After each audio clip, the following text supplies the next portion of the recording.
êtes ensemble comme chaque soir pour 2 heures de direct au 39 21. Vous le savez, j'aime bien vous faire partager en introduction de cette émission, au hasard de mes lectures, des idées ou des passages qui font écho à vous, à vos histoires et que je trouve rassurants ou encourageants, comme les cailloux du petit Pousset pour vous aider à vous y retrouver dans votre chemin. Et ce soir, c'est un passage du philosophe Schopenhauer qui m'a inspiré et que j'ai envie de partager avec vous. Alors voilà ce qu'il nous dit. Nous devrions traiter avec clémence toutes les folies, toutes les faiblesses et tous les vices des hommes, en gardant bien à l'esprit que ce ne sont là que nos propres folies, nos propres faiblesses et nos propres vices. Car ce sont simplement les faiblesses de l'humanité à laquelle nous appartenons également. Aussi les avons-nous toutes au plus profond de nous-mêmes. Nous ne devrions pas nous indigner que d'autres possèdent ces vices simplement parce que ceux-ci n'apparaissent pas en nous à ce moment précis. Une façon de vous dire, chers auditeurs et fidèles de la libre antenne, que c'est la diversité des histoires de chacun qui nous rend cette émission si précieuse. Alors un seul numéro pour nous joindre, le 39 21. Emeline et Geoffrey sont là au standard pour recevoir vos appels avec leur infinie compréhension et bienveillance. Et c'est Fifi, fidèle au poste, qui réalise avec talent cette émission. Envoyez-nous également un SMS au 7 39 21 en commençant par le mot nuit si vous avez envie de réagir à chaud, est-ce que vous entendez ou si ça vous inspire un commentaire. Et puis également un mail sur le site europe1.fr. 39 21, ce sont vos témoignages qui donnent sens à cette émission. J'attends vos appels. Europe 1. Sophie Peters. Bonsoir Catherine. Oui, bonsoir. Bienvenue. Oui, merci. C'est un petit peu troublant de commencer comme ça. Oui, toujours. On est la première, on ouvre le bal. Oui, c'est ça. Pourtant, je vous écoute depuis 14 ou 15 ans déjà. 14 ou 15 ans. Donc Caroline Dublanche. J'ai perdu ma fille que j'ai découvert l'émission. L'émission avec Caroline Dublanche. Oui, voilà. Donc, ça date. Une fidèle. Une fidèle d'entre les fidèles. Oui, et puis là, ce soir, j'ai appelé parce que je suis, on va dire, perdue, c'est ça. Ouais. Je suis perdue parce que comme on dit. Je suis retraitée, je suis jeune retraitée. Et j'ai quitté la ville où je travaillais pour revenir dans ma ville natale, où je pensais que ça irait bien, quoi. Parce que j'ai de la famille et des amis, et puis finalement, les choses, elles sont pas figées. Hein. J'écoutais Schopenhauer, c'est tellement vrai. Ouais, c'est tellement vrai. Hein. C'est ce que ça m'a marqué quand j'ai lu le passage. Je me suis dit, finalement. Hein. Ah ouais, non, mais là, en plus, ça m'a perturbée d'entendre Schopenhauer. Enfin bon. Qu'est-ce qui vous a perturbé? Et donc Catherine, là, depuis quelque temps, je suis en train de sombrer. Enfin, je me sens sombrer. Oui, c'est ça. Je me sens sombrer. Pour quelle raison précisément? Eh bien, parce que ma mère est vieillissante et c'est pas le top. Enfin, on sait pas trop ce qu'elle a puisqu'elle refuse de voir les médecins, etc. Donc, dès qu'elle a un problème, évidemment, elle m'appelle. Enfin, bien qu'on soit deux, j'ai une sœur aînée. Elle m'appelle, je dois tout quitter presto, pronto. Pour lui venir en aide. Alors quoi que je fasse, dès qu'elle a un souci, ça arrive chez moi. J'ai mon fils aîné qui a aussi des soucis et là il est achevé. Là, c'est bon. Il a 30 ans, il a été diagnostiqué. Alors on appelle ça comment, bipolaire maintenant. Ouais. Je pense qu'il va être viré pour abandon de poste. Qui m'a annoncé qu'il allait venir chez moi, comme ça. J'ai un dernier enfant qui a 10 ans. Donc il y a 20 ans d'écart, qui a beaucoup de soucis également. Ma sœur qui habite pas loin de chez moi, quand il y a des problèmes chez elle, elle vient chez moi, je fais hall de gare, salle d'attente, un truc comme ça. Et à la longue, je finis, mais c'est trop. Vie, quoi. Je dois être là pour eux. Alors que j'ai des soucis personnels, je suis endettée, j'ai des soucis avec mon dernier enfant qui est tricotillomane, suivi et machin. Et tous ces gens-là, ils n'imaginent pas du tout que j'ai des soucis moi-même et quand ils ont un truc, je dois les écouter, je dois être présente, je dois faire. Alors la grande famille des Yaka Faucon m'a dit faut être ferme, t'as qu'à leur dire non. Oui, c'est facile. Non, c'est pas facile de dire non, c'est ce que j'ai. Parce que leur dire non, ça n'a pas de sens. Ça n'a pas de sens, pourquoi? Enfin, c'est pas le non, finalement. Mais vous avez raison, hein, quand vous dites Yaka Faucon. C'est très difficile, pas de dire non, mais de savoir mettre les limites où on sent qu'on ne peut pas, ou qu'on ne doit pas, ou qu'on n'a pas envie d'aller. Pour plein de raisons qui nous appartiennent. Savoir dire non avec le temps, j'ai appris à dire non, mais je pense que je suis à mi-chemin entre la culpabilité et... Parce que la culpabilité, c'est quand même un sacré truc. Oui, c'est un sacré truc. Oui, c'est un sacré paquet. Je me sens obligée vis-à-vis de mon fils, je me sens obligée vis-à-vis de ma mère. Mais néanmoins, à un moment donné, j'ai envie de leur dire merde, parce que moi aussi j'ai une vie, moi aussi j'ai envie de vivre, j'ai 51 ans. Les problèmes, j'en ai par-dessus la tête. Mais c'est le danger. Alors là, c'est pompon, quoi. C'est la cerise sur le gâteau. Et quand je leur dis que, non, moi aussi j'ai des problèmes, c'est comme si ils sont pas sourds au niveau auditif. Mais ils les ont jamais entendus, vos problèmes. Vous voyez, c'est qu'en fait dans votre posture, mais c'est comme ça, vous n'allez pas vous auto-flageller, mais il se trouve que avec votre bienveillance ou votre ouverture ou votre empathie envers les gens et votre compréhension de leurs problèmes, ils n'ont pas écouté les vôtres puisque vous étiez entièrement tourné vers les leurs. C'est-à-dire que je leur fais pas part de mes problèmes, parce que déjà ils sont incapables de gérer les leurs, alors si en plus je leur demandais de gérer les miens, déjà j'irais me brosser. Ouais. Mais vous voyez, tout ça, ça parle de maîtrise, Catherine. C'est-à-dire, dans la culpabilité, il y a ça aussi, il y a cette idée que finalement on est un peu tout puissant tout seul, qu'on sait faire, qu'on peut aider les autres, qu'on sait faire pour soi. Donc on ne peut pas tellement...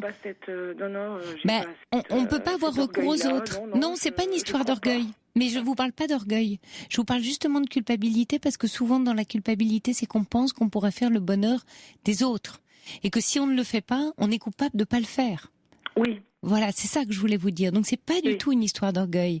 C'est même plutôt un système tellement ouvert sur l'autre qu'il y a une petite atrophie à l'intérieur de soi-même qui fait que ça vaut pas le coup de parler de soi.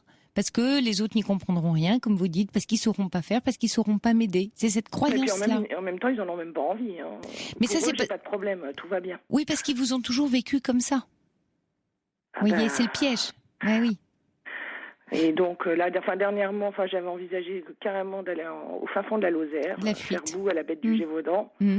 Et quand mon fils m'a dit je suis pas retournée travailler, mais de toute façon que tu sois dans la ville où je suis actuellement ou que tu sois en Lozère, je viendrai chez toi. Alors là, il m'a achevé, je me suis fuir, non, ça marche pas non plus. Parce que j'ai essayé de leur dire non, j'ai même fait encore plus fort que fort, j'ai coupé tous les téléphones et la sonnerie de chez moi et j'ai failli me retrouver enfermée dehors, moi-même. Ouais, vous voyez comme c'est violent pour vous. Ah oui, c'est clair. Et là, je me suis dit, il faut que je vois quelqu'un qui me dise, parce que là, je me dis, là, c'est ce que j'étais en train de penser. J'ai qu'une envie, c'est de fuir, mais c'est pas forcément la solution parce qu'on part avec ses problèmes dans ses bagages et voire même ses enfants et sa famille.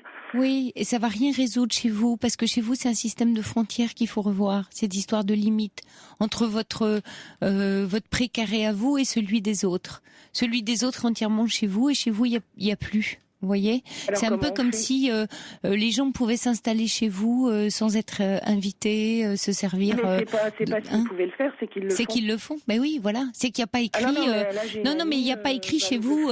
Je plaisante, mais oui. Ma mère avait perdu ses clés. Je les ai retrouvées le soir. C'était un truc de fou. J'ai passé une après-midi d'enfer. Et ils savent qu'ils peuvent compter sur vous. Elle venait de franchir le pas de la porte. Elle a sauté sur les clés, comme la pauvreté sur le monde, et là je me suis sentie carrément dépouillée. J'étais même pas chez moi, même pas maîtresse chez moi. Donc c'est déjà le cas. Hein. Ouais. Et là j'ai vu rouge. Franchement j'ai vu rouge parce que je suis fatiguée, je suis déprimée. Alors c'est important déjà, et vous en avez conscience de dire je vais me faire aider, mais dans l'immédiat, c'est penser à cette image que je vais vous donner qui est de imaginez que vous habitez une jolie petite maison, mais il y a un portillon, il faut sonner avant d'entrer, il y a écrit pelouse interdite, n'abîmez pas mes fleurs, ne rentrez pas comme ça vous servir n'importe comment et dans mon frigo, etc. Vous voyez, de mettre un cadre et des limites. Mais ils en tiennent pas compte parce que même si je dis non, parce que comment vous dites non? Alors dites-moi. À ma mère, non, laisse-le, laisse-le. J'ai beau lui dire non, elle le fait quand même. Ma sœur, non, ils le font quand même. Alors, à quoi vous dites non quand? À quoi vous dites non quand vous dites non? Parce que ça, le lave-vaisselle, ça me parle pas. Non, mais donnez-moi un exemple concret où vous essayez de mettre une limite et que vous n'arrivez pas à la faire respecter par l'autre. ben là, il n'y a pas si longtemps que ça, j'ai dit à ma mère, parce que comme elle mélange tout, c'est le cas de le dire, je lui ai dit non, laisse, je vais le faire moi-même. Parce que, Parce que ce sera mieux fait. Dans ma tête, Mais oui. j'avais préparé autre chose à lui faire faire. Mais non, elle reste fixée sur Et pourquoi son truc. vous lâchez pas ça ? Là, vous voyez, typiquement, vous me donnez un exemple où vous souhaitez maîtriser quelque chose parce que vous estimez que votre maman va pas faire comme vous voudriez qu'elle fasse. Et c'est tout l'enjeu de la relation. C'est qu'à un moment donné, vous avez trop de projets sur ce qui devrait être bien fait. Vous aussi, il y a un côté un peu Yaka Faucon, je me permets de vous le dire un peu comme ça, mais lâchez ça. Tant pis si elle fait le truc dans le désordre. Au moins, vous aurez pas à le faire. C'est cette perfection. Vous êtes dans un espèce de mirage de perfection. J'ai pas à le faire, c'est que j'ai tout à refaire en fait. Ben oui, parce que c'est pas bien fait comme vous voudriez que ce soit fait. Tant pis. Je ne sais pas de quoi il s'agissait, mais j'ai envie de vous dire tant pis. Oui, non, mais parce que je vois mon fils qui a 10 ans, parce que ma mère, elle a 86 ans et elle a la mémoire et le reste qui défaille. Mais mon fils qui a 10 ans, j'ai l'impression que je vide l'océan avec une petite cuillère. C'est exactement le même état d'esprit.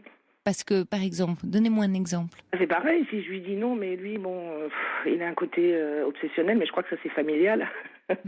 Quand il a décidé qu'il va faire la table correctement, on n'a plus le droit de toucher aux fourchettes parce que c'est comme ça, ça doit être figé. Mais par ailleurs, il peut vivre dans un bordel. Enfin, un bordel, c'est même pas un bordel, c'est un capharnaüm qu'il ne rangera jamais.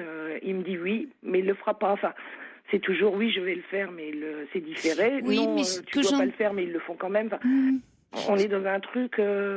J'ai l'impression d'être dans la chanson de Brel, quoi, chez ces gens-là, où on a l'impression que la personne va s'en sortir, et je suis à peu près dans la situation de celui qui chante, et à la fin, il dit mais il est tard, monsieur, il faut que je rentre chez moi, et là, c'est carrément le cauchemar, quoi. Mais j'ai l'impression qu'en fait, ce qui vous heurte aussi, c'est que les autres, enfin vos proches, ne font pas comme vous voudriez que ce soit fait. C'est-à-dire que vous avez une certaine idée de comment les choses ou la relation doit être, et qu'il y a peu de latitude. Alors, forcément, vous êtes de fait très en prise avec ce qui est en train de se passer, donc très très aux manettes et très là, mais vous êtes épuisé. Les manettes, ça, je leur demande pas. Hein. Mais oui, mais vous êtes épuisé. Vous vous épuisez dans ce système. Oui, parce que moi, ce qui me défrise le plus, c'est qu'à un moment donné, ils n'ont pas l'idée, mais même pas 5 minutes, que j'ai une vie personnelle, j'ai pas que dans ma vie, quoi, grosso modo. Et ils font tout, c'est quand ils arrivent, c'est tout de suite ou c'est maintenant. Voilà, c'est ça. Même si je suis en train de faire autre chose, c'est pas grave. Hein, alors évidemment, oui, j'ai peut-être une vision. Quand je suis partie sur un truc, j'essaye de le faire jusqu'au bout parce que. Ça parle de votre relation à l'autre. Parce que moi aussi j'ai des fragilités, mais tout arrive chez moi parce que je sais pas pourquoi d'ailleurs. Il y a mon fils qui m'a dit, mon fils aîné, il m'a dit, t'es la seule avec mon père qui est décédé depuis 15 ans, à être normale dans la famille, enfin quelque chose comme ça. Il m'a sorti un truc comme ça, et vraiment ça m'a, je sais pas jusqu'où ça m'a fait plaisir parce que ça m'a beaucoup heurté. Parce que je me suis dit, si je suis la seule, effectivement, je me sens un peu seule, c'est ça. Oui, c'est trop. Enfin, oui, c'est ça, c'est trop. Ça fait trop, vous portez beaucoup et beaucoup trop. Je les porte tous, alors forcément, ça va pas parce que j'arrive même plus à me porter moi-même. Oui, et donc ça parle de votre relation aux autres. Il y a Jacques qui est là, qui aimerait intervenir sur votre témoignage. Vous êtes là, Jacques ? Oui, je suis là. Oui, bonsoir Jacques. Oui, vous vouliez intervenir auprès de Catherine. Bonsoir Sophie, excusez-moi. Non, je vous en prie.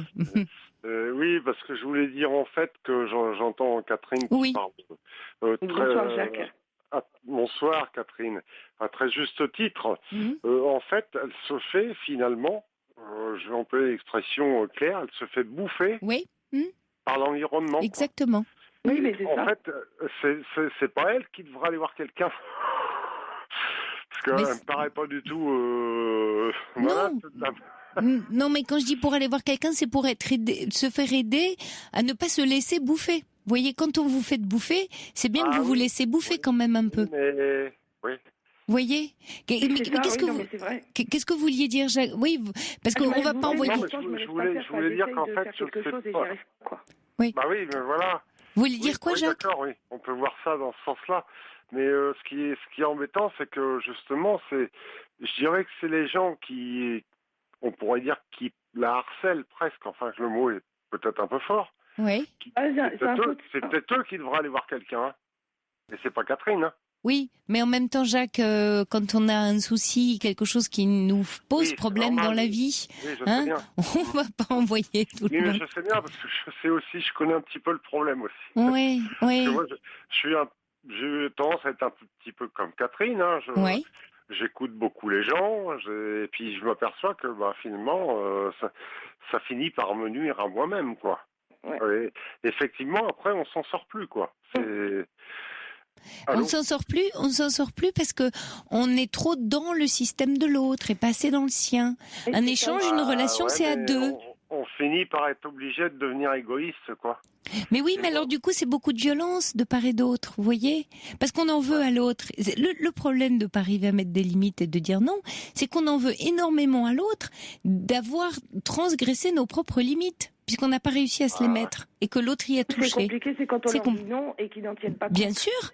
Bien sûr, parce qu'on estime qu'on a fait un effort. À la limite, je ne saurais pas dire non, je me dirais, j'ai qu'à m'en prendre qu'à moi-même. Mais quand je leur dis non, et que, en fin de compte... il y a une façon. En fait, c'est pas une histoire. Au résultat du non, il faut que je bataille. Il faut que... c'est épuisant. Oui, bien sûr. Je finis par lâcher. Je m'en doute, oui, bien sûr. Bien sûr, mais vous voyez, que ce soit Jacques ou vous, Catherine, c'est pas tant le fait de dire non, c'est le comment on le dit. Et c'est toujours ça. Et c'est comment on fait. Et donc, c'est un peu ça qui se travaille aussi. C'est un peu ça qu'on arrive à échanger. En tout cas, merci Jacques de nous avoir appelés. De rien, mais c'est pas évident de trouver la solution. Non, mais elle est en soi. C'est plutôt compliqué, quoi. Elle est en soi, la solution, toujours. On peut trouver la manière de dire les choses, c'est sûr, mais... Oui, c'est un peu savoir qu'est-ce qu'on fabrique avec ça. Vous voyez, il y a des auditeurs là qui réagissent. Alors certains qui disent il faut arrêter d'anticiper les besoins de votre entourage. Prenez le temps de leur... Ils viennent tout seuls. Oui, mais prenez le temps de leur expliquer. Non, mais ils viennent tout seuls parce que vous les laissez un peu entrer. Prenez le temps de leur exprimer vos difficultés. Les autres vous voient tellement solides, en fait, qu'ils n'osent rien vous confier. Et puis, d'autres auditeurs qui disent aussi, vous avez peut-être peur de perdre leur amour.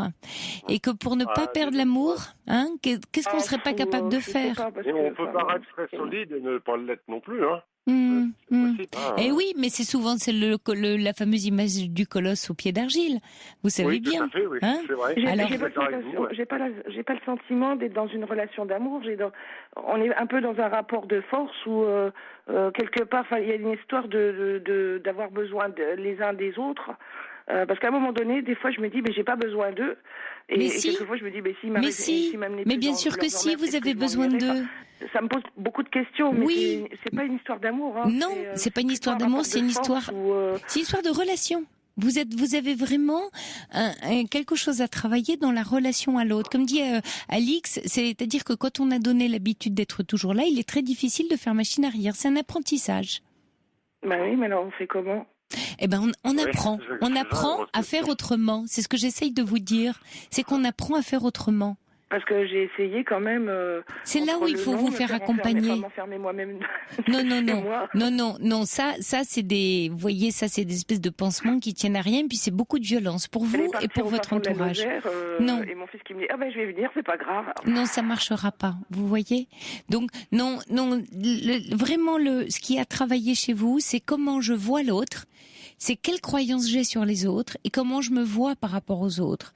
Et de là se tend toute une relation. C'est-à-dire la croyance que je ne peux pas compter sur les autres, que, vous voyez, dans tout ce que vous me dites derrière, il y a tout un lot de croyances qui vous habitent et qui font chemin avec vous depuis un certain nombre d'années. Et toutes ces croyances-là vous encombrent. C'est je ne peux pas compter, je dois toujours être là, je dois vérifier ce que font les autres, heureusement que je suis là pour les faire. C'est toutes ces petites phrases qui sont là insidieusement et qui font le lit de cette relation et de la façon dont vous entrez en relation. Et donc, c'est à votre insu quasiment. C'est pour ça que quand je parle de travail sur soi avec un thérapeute, c'est qu'on remonte, vous voyez, ce fil un peu ténu de la relation. D'essayer de comprendre qu'est-ce qu'elle cache quand on dit des choses, quand on fait des choses, qu'est-ce qu'il y a en backup, en back-office, vous voyez, dans notre inconscient qui nous amène à agir de la sorte. Et il y a des choses. Il faut que je travaille donc la relation et aussi la culpabilité parce que je me sens coupable. Parce que je pense que je serais assez capable d'une relation violente parce que j'en ai ras-le-bol, clairement. Mais en même temps, mon fils qui a 30 ans, il est malade, donc je me dis, voilà, il est malade, t'es sa mère. Mais en même temps, je me dis, j'ai fait le maximum pour lui. Enfin, c'est compliqué. Oui. Alors, il y a Catherine qui envoie un message intéressant que j'ai envie de partager avec vous. C'est le grand écart, c'est un enfer que l'on se fabrique par manque de lâcher prise pour rembourser une fausse dette. J'en suis sortie grâce à des séances de lâcher prise et de communication affirmative. Faites-vous aider, dit Catherine. Et puis un autre auditeur qui dit: j'ai vécu cette expérience et consulter un psychologue m'a beaucoup aidé à prendre quelques distances et à prendre un peu mieux soin de moi, parce que ça parle du soin de vous. C'est-à-dire c'est vrai que oui, mais je peux pas, j'ai pas le temps. Eh ben oui, vous avez pas le temps. Bah évidemment. Et c'est là où je me sens mal, quoi. Je me rends compte que j'ai plus de vie, j'ai 51 Bien sûr. ans. Donc, il y a toute une image de vous à travailler derrière. Il y a quelle valeur vous vous donnez et la valeur que vous donnez aux autres. Où sont les ingrédients de la valeur? Où sont les charges de valeur? Qui a de la valeur? Est-ce que j'ai de la valeur? Est-ce que l'autre a de la valeur? Qui a de la valeur? Là, vous êtes dans un système où les autres n'ont pas de valeur, j'en ai pas non plus. Donc je leur montre qu'ils n'en ont pas plus que moi parce que je viens tout le temps à leur secours. Une histoire de valeur, une histoire d'appréciation. Donc vous avez plein de petites, voilà, je vous ouvre moi des petites portes parce qu'on peut pas passer toute la soirée ensemble, bien sûr, mais c'est des petites portes comme ça à explorer, à travailler. Déprimée, je suis pas évidemment, il y a de quoi, bien sûr, parce que comme nous sommes des êtres de relation, dès que ça commence à se tendre, on devient très malheureux, on comprend pas ce qui se passe, on fait tout bien. Ça devient permanent et j'ai pas la prétention de bien sauver sûr. le monde, l'univers. Bien sûr, et puis vous avez ce sentiment terrible de tout bien faire, donc c'est pire que tout. Vous voyez, c'est je fais tout pour eux. Non, j'ai même pas le sentiment de tout bien faire. Non, mais de faire pour les autres. Faire plutôt. Oui, je suis obligée de faire. J'ai pas le choix. J'ai pas le choix. C'est plutôt ce sentiment-là que de tout bien faire, non. Oui. Donc vous, ce sera plutôt, vous voyez, d'essayer d'explorer tout ce qui est autour du lâcher prise. Qu'est-ce qui se passe si je ne fais pas? Des petites touches. Mais vraiment des petites touches. Déjà, dès demain, dites-vous quand vous faites quelque chose qui vous prend à la gorge, et qu'est-ce qui se passait si je ne le faisais pas? Là, ce soir, j'ai dit à ma mère, parce qu'elle m'a dit, je viens chez toi demain. Je lui ai dit, non. Oui, je peux pas. J'ai des choses à faire. Elle m'a dit, je viens quand même. Mais je ne serai pas là. Je serai pas là. C'est ce que je lui ai dit, mais elle m'a dit, je viendrai quand même. Bon. Alors ne soyez pas là. Vous voyez? Non mais, on va aller jusqu'au bout. Ne soyez pas là. Si c'est possible, ne soyez pas là. Si vraiment on vous respecte aussi peu à ce point et qu'elle ne veut pas vous entendre, vous voyez, ça pose la question de pourquoi les gens ne vous entendent pas. Oui, c'est ça qui me... Mais oui. Ça m'interpelle. Bien sûr. Ça m'interpelle. Bien et là, sûr. j'arrive même plus à m'interpeller, je me sens mal. Oui, c'est terrible, parce que c'est excessivement violent. Donc la leçon, ça va être que vous ne serez pas là demain, et elle se cassera le nez, elle repartira chez elle. Il y a Jacques qui sourit. Qu'est-ce que vous en pensez, Jacques? Oui, parce qu'en fait, c'est ce que j'ai fait avec... moi, c'était pas familial. Oui. C'était par rapport à, on va dire, un copain. Ouais. Je le considère pas vraiment comme un ami. Ouais. Parce qu'il m'a fait des tours un peu foireux. Bon, bref. Et lui, justement, j'avais des problèmes... Enfin, ça n'a pas vraiment de rapport avec ce que dit Catherine, mais il y a un petit rapprochement quand même. J'avais des problèmes de dos terribles. De lombaire. Et ça fait peut-être un mois, on va dire. Bon, ça s'est arrangé, heureusement. Et donc, il voulait... je lui dis, parce que je l'avais vu la veille, et puis le lendemain, vous m'entendez? Oui, bien sûr. Ouais. Oui. Donc, le lendemain, je l'appelle... ça serait plutôt lui qui m'appelle. Ouais. Et puis il dit, tu peux pas se passer? Je dis non, écoute, là je peux pas, je suis obligé de rester un peu allongé là. Ouais. Voilà. Et puis il me rappelle une seconde fois. Ouais. Pour me dire, tu peux passer, mais je dis non, je te dis. Oui, je suis allongé. Ouais. Voilà. Et puis en plus, j'avais besoin de me reposer, parce que forcément, quand on a des douleurs, parfois on est un peu fatigué, quoi, forcément. Donc on a besoin de se reposer. Et donc, il me dit, il me dit, je viens, qui me dit, carrément. Je dis, écoute, je dis non, je t'ai dit que j'avais besoin de me reposer, que j'étais fatigué. Sinon, je dis, de toute façon, si tu viens, je t'ouvrirai pas. Voilà. Et alors? Il est venu? Il n'est pas venu. Il n'est pas venu. Il n'est pas venu. Ouais. Non, tout ça pour dire... Et ça a changé après un peu la relation? Quand même, un petit peu. Ouais. Il y a un auditeur qui dit... Il est un petit peu moins envahissant, on va dire, voilà. Oui, c'est ça. Alors, ce que dit, à juste titre, un auditeur, il faut se dégager de cette image de pilier pour les autres qui s'y installent confortablement. On oublie de faire attention à la personne. C'est une histoire de limite. Hein. Le problème, c'est qu'avec Catherine, c'est plutôt familial, quoi. Oui, ma mère a 86 ans, c'est plus compliqué. Alors, je lui ai dit que j'étais pas là. Bien sûr. Elle s'installe dans ma voiture, ou elle sonne chez les voisins, ou... Après, oui, moi, parce que bien sûr. Je me sens obligée, il y a rien à faire. J'ai beau tourner autour. Oui, parce que si elle sonne chez les voisins en disant ma fille s'occupe mal de moi, effectivement, pour vous. C'est beaucoup plus compliqué, ça c'est certain. Avec des gens qu'on connaît, ou même des amis. Bien sûr, bien sûr. En famille, c'est plus facile. Bien sûr. Voilà. Merci Jacques. Merci de nous avoir rappelés. Merci. Alors que c'était pas vrai du tout. Catherine, Monique est là. Vous êtes là, Monique? Oui, je suis là, oui. Sophie. Vous vouliez dire à Catherine comment vous étiez sortie en fait de cette même histoire, c'est ça? Oui, j'ai une famille qui ressemble à la sienne. J'étais aussi revenue dans mon pays natal en pensant de mon émerveil de la vie de famille. Je me suis retrouvée dans mais totalement la même situation qu'elle, avec le même désespoir. Et grâce un petit peu à l'aide de ma fille, qui m'a fait la morale pendant longtemps, j'ai fini par modéliser les frères et sœurs, qui sont un ramassis d'indifférence totale aux autres.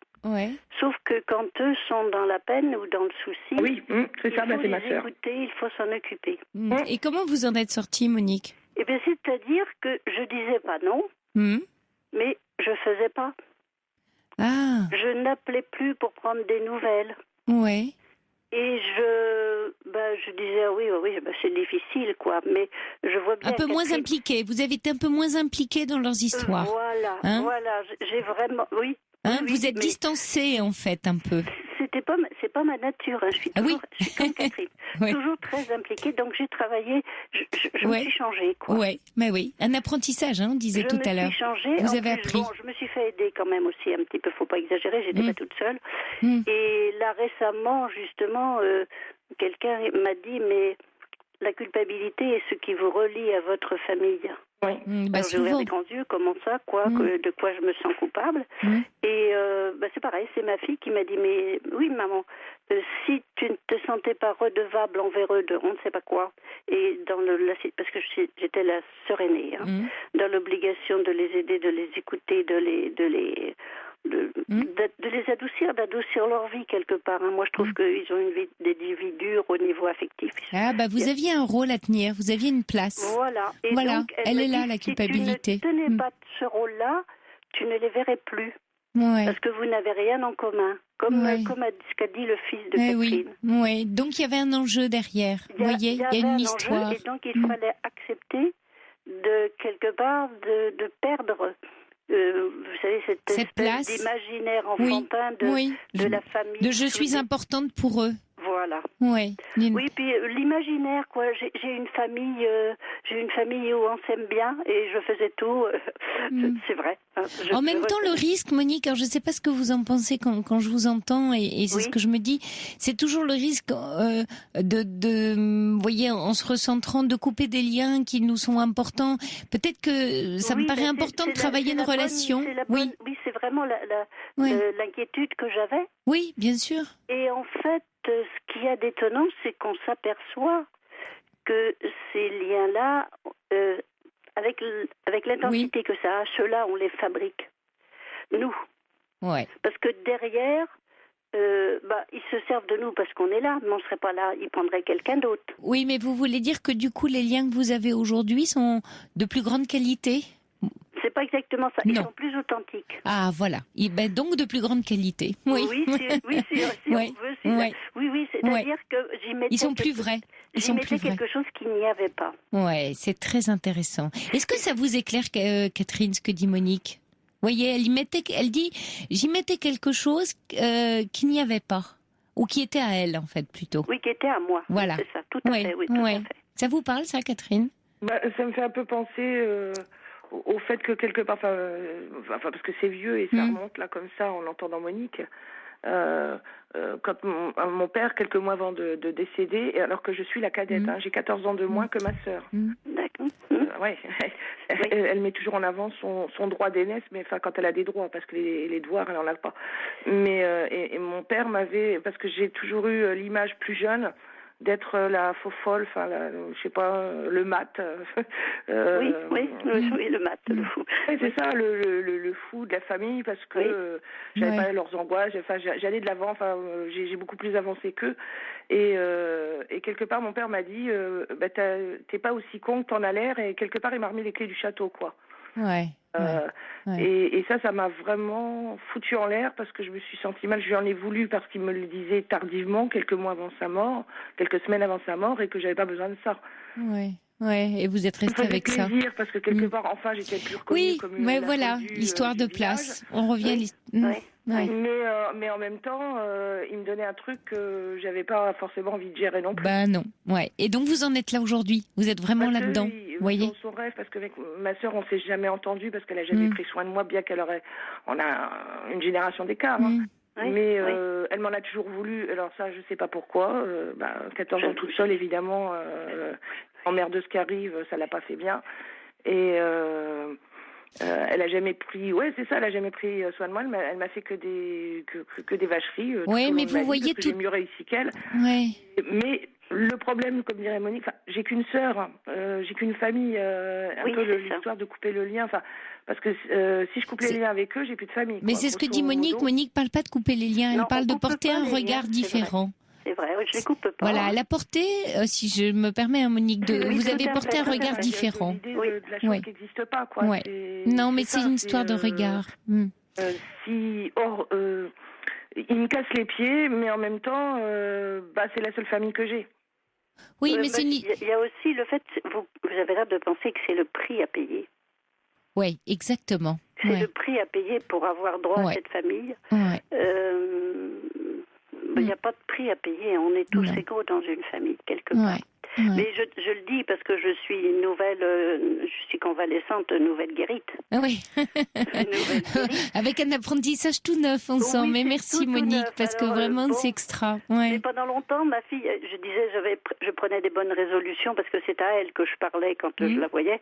Je lui parlais de mes soucis. Alors je disais, c'est ça. Les autres viennent me parler de leurs soucis et moi je te parle des miens. Et alors des fois je lui disais, non, je vais changer par rapport à eux. Alors elle me regardait et puis elle me dit, ça me fait tellement peine de voir comment tu essaies d'obtenir leur amour. Ouais. Et puis, je disais, mais je vais faire ceci, je vais faire cela. Puis elle me regardait et me disait, oh là là, maman, t'es pas encore mûre. Et ça y est, maman est mûre aujourd'hui. Et là, maman est mûre. C'est top. Merci, Monique. Ça change les choses. Et en fait, en plus, je sais pas pourquoi. Alors là, je saurais pas dire. Ouais. Mais sans doute parce que moi-même, je suis moins contrainte, je suis moins dans le ressentiment. Je trouve les relations, parce qu'on est vieux, tous qu'on en est. Je suis la deuxième. J'ai un frère juste au-dessus de moi. On a 70 ans jusqu'à 62. Je trouve que les relations sont plus légères. Oui, parce que vous illustrez très très bien. En fait, le pourquoi, c'est par votre prise de distance, les choses se sont remises en place autrement. Il y a moins d'enjeux personnels de votre part, et chaque individu peut exister avec sa place. Vous ne projetez plus, comme on dit en psy, voyez. Vous ne projetez plus, et ça change tout. C'est marrant, ça s'est dénoué brutalement. Moi, j'ai coupé les ponts avec ma sœur, et j'ai repris depuis que je suis rentrée chez moi, dans ma ville. J'ai voulu que ça s'arrange et en fait, elle n'a pas changé. Oui, mais vous voyez, elle n'a pas changé, c'est que vous attendez encore qu'elle change. Bon, en tout cas, Monique, merci. Vous la modélisez, c'est ce que je vous disais. Vous vous comportez comme elle. Oui, merci Monique de votre appel et merci de votre aide, c'était très intéressant. Merci de nous avoir appelés, merci de nous avoir confié tout ça. Et bon courage, ça vient. Et merci à vous Catherine. J'espère que vous allez repartir de notre échange avec Monique et Jacques un peu plus forte. Super, et puis vous pourrez même réécouter en podcast. Et puis je vous souhaite un beau trajet, un bel apprentissage, puisque c'est le mot qu'on a employé ce soir tous ensemble. Et puis d'essayer d'aller vers plus d'apaisement. En tout cas, merci Catherine et bonne nuit à vous. C'est moi qui vous remercie et bonne nuit, bonne soirée. Merci. Au revoir. La Libre Antenne d'Europe 1, c'est 6 jours sur 7, du dimanche au vendredi, de 23h à 1h. Bonsoir Christine. Oui, bonsoir Sophie. Eh bien, merci de m'accueillir sur l'antenne. Bienvenue. Et puis merci à tous les auditeurs. J'avoue que je ne suis pas la seule, mais je suis fan de votre voix. C'est gentil. De votre voix, puis également, évidemment, de votre analyse et de vos conseils. C'est sympa. Parce que vous nous dites les choses comme il faut, mais justement, doucement. Mais comme il faut. Bon, voilà. Alors on va continuer. Voilà, alors juste pour rebondir, mais rapidement sur le témoignage d'avant, je voulais juste dire, j'avoue, j'ai oublié le nom de cet auteur, mais qui disait qu'une relation, c'est comme une écharpe, c'est-à-dire qu'il y a deux bouts. C'est joli. Chacun, oui, c'est quelqu'un, oh zut, son nom, évidemment, vous le connaissez, c'est quelqu'un qui est très fort en communication, qui a écrit des tas de livres, j'avoue que le nom m'échappe. Donc voilà, c'est qu'une relation, c'est comme une écharpe et chacun est responsable de son bout. Et sincèrement, je me suis un peu reconnue dans Catherine, mais j'adhère complètement à ce que vous avez dit, c'est-à-dire que quand même, c'est nous qui pouvons nous protéger nous-mêmes déjà, et donc c'est une histoire de limites. Alors, il n'y a pas qu'un, c'est pas aussi facile que ça, mais voilà, c'est elle qu'il faut qu'ils mettent les limites, alors c'est pas toujours évident. Voilà. Oui, c'est pas évident. Vous savez c'était le pape là, de ce qu'on appelle l'analyse transactionnelle, Eric Berne, qui est dans l'ouvrage célèbre qui s'appelle « Que dites-vous après avoir dit bonjour ?» C'est-à-dire comment vous entrez en relation avec l'autre. Et quelquefois, dans le comment, parce qu'on croit qu'on fait bien dans le comment, et puis il y a plein de petites choses trappes dans le comment qu'on voit pas. Oui, mais voilà, bon, c'est un autre sujet. Et puis là, après, c'est comme vous disiez, c'est une question de croyance, d'éducation, de ce qu'on croit, voilà, de place. Et après, on se fait bouffer. Mais, encore une fois, ce n'est que nous, que ce soit professionnel ou familial ou même en amour. C'est nous, et là je viens de l'apprendre, je vais vous dire pourquoi très rapidement. Bon, mais voilà, je veux dire, on évolue. Moi, j'écoute beaucoup votre émission, enfin l'émission même avec Caroline, enfin l'émission en général. Et voilà, et on apprend, et j'avoue, quand on est ouvert, et bien avec des témoignages comme ça, on se dit, ça nous fait progresser. C'est plutôt une bonne nouvelle, parce que finalement, on apprend quoi? Qu'on est des êtres de liberté. Voilà. C'est-à-dire qu'en exerçant notre responsabilité d'être, on devient un peu plus libre. C'est ça que ça raconte. Donc c'est plutôt sympa. Et puis il y a aussi une phrase un petit peu qui va être méditée, mais c'est qui est vous évidemment vous allez vite la comprendre parce que peut-être que vous la connaissez, mais c'est de prendre les gens tels qu'ils sont et de les laisser pour ce qu'ils sont. Et c'est très difficile des fois. C'est très difficile. À faire. Notamment, moi j'avoue, je vais pas m'étendre, mais j'ai dû le faire, et c'est mon frère qui me l'a appris, cette phrase. J'ai dû le faire avec mon propre frère que je ne vois plus. Voilà, on ne va pas s'étendre, mais je veux dire, et dans la vie, voilà, c'est, ma foi, de temps en temps, elle me revient, et bon, voilà, elle est applicable à tout le monde, c'est ce que je voulais dire. C'est comme ne pas faire de suppositions et ne pas en faire une affaire personnelle. Ça aussi, c'est pas facile. Voilà, et ça, c'est pas facile. Il faut d'être à la fois impliqué tout en n'étant pas trop, voilà, justement. Et là, c'est toute une question de curseur, en fait. Alors, on va parler de vous. Alors, Fifi l'extra, parce que, attendez, Christine, Fifi est formidable. Pendant qu'on parlait, il a trouvé l'auteur de votre phrase sur l'écharpe, et figurez-vous que c'est Saint-Exupéry. C'est magnifique. Non, mais il y a, alors, pardon, Saint-Exupéry, mais c'est aussi, vous savez, cet auteur qui a écrit Salomé, comment il s'appelle? Juste qui voulait que la communication. Chacun est responsable de son bout, dit Saint-Exupéry. La communication, et il voulait l'enseigner dès qu'on l'enseigne dès la maternelle et tout. C'est quelqu'un qui a été, c'est que Thomas Gordon? Non, Saint-Francis qui vit en Suisse, un monsieur d'un certain âge. Zut, son nom m'échappe. Bon, ça nous reviendra. Alors, Christine, parlons de vous. Non, c'est pas grave. Moi, je vais vous parler de moi. Bon, j'ai eu 50 ans, j'ai été mariée 22 ans avec le père de nos deux enfants, pardon. Il y a 18 mois, parce que, il est né 2 femmes et ça devenait très difficile. C'est moi qui ai pris la décision qu'il ait mis à la porte. Ça m'a été très douloureux, donc ça fait 18 mois. Parce qu'il choisissait pas. Il avait du mal, il pouvait pas choisir. Bon, je peux comprendre. Alors moi, j'avoue, je suis, assez ouverte à l'être humain. Je travaille pas mal dans le FOH, ce qu'on appelle tout ça. Je considère que on est que des humains, mais voilà. Enfin, je veux dire, d'essayer de comprendre l'autre. Peut-être trop, des fois. Donc j'étais là-dedans. Et puis si une situation pareille avait été convenue à tout le monde, why not? Si on ne blesse pas, moi j'avoue, je porte pas de jugement. Moi ça me gênait, je le vivais mal. Les enfants qui à l'époque avec 3 ans de moins là, c'est-à-dire 17 ans et 14 ans, c'était pas cool. Le garçon 17 ans et la fille 14 ans. Voilà. Donc donc à force, je souffrais trop. J'ai fait comme si j'ose dire, là je vais, citer un grand homme, Dalai Lama, enfin qu'on peut je le considère comme un grand homme. Il n'y a pas que lui, mais ma foi, quand on souffre, on élimine la source de sa souffrance, ça va déjà mieux. Bon, donc c'est facile aussi à dire, mais moi à faire. J'ai fait partir, disons, j'ai demandé à ce que ça se termine et tout. Voilà, bon. 18 mois ont passé, notamment entre-temps, j'ai connu votre émission. Bon, je me suis nourrie de plein de choses, de livres, de bons, parce que pour faire mon deuil. Oui, bien sûr. Et puis, voilà, jusque-là, classique. Et puis, là, aujourd'hui, je viens d'apprendre, en fait, que mon ex-mari, parce que maintenant on est divorcés officiellement, m'aimait toujours. Elle aime toujours les deux, mais m'aimait toujours. C'est-à-dire qu'il est venu vous le dire, quoi. Alors, c'est parce qu'on a un gros souci. J'ai appelé du reste la deuxième, entre guillemets, Caroline, il n'y a pas longtemps avec notre fils. Bon, pour une histoire de drogue, mais là, c'est autre chose. Bon, depuis ces 18 mois, si vous voulez, quand même, nos relations se sont apaisées. On considère chacun qu'on a un rôle de parent, ce qui est vrai, à tenir. Donc, on se voit régulièrement pour les enfants. Bon, bref. Et puis, en plus, vu le cas là, on est quand même amené à se soutenir et à essayer de voir ce qu'on peut faire.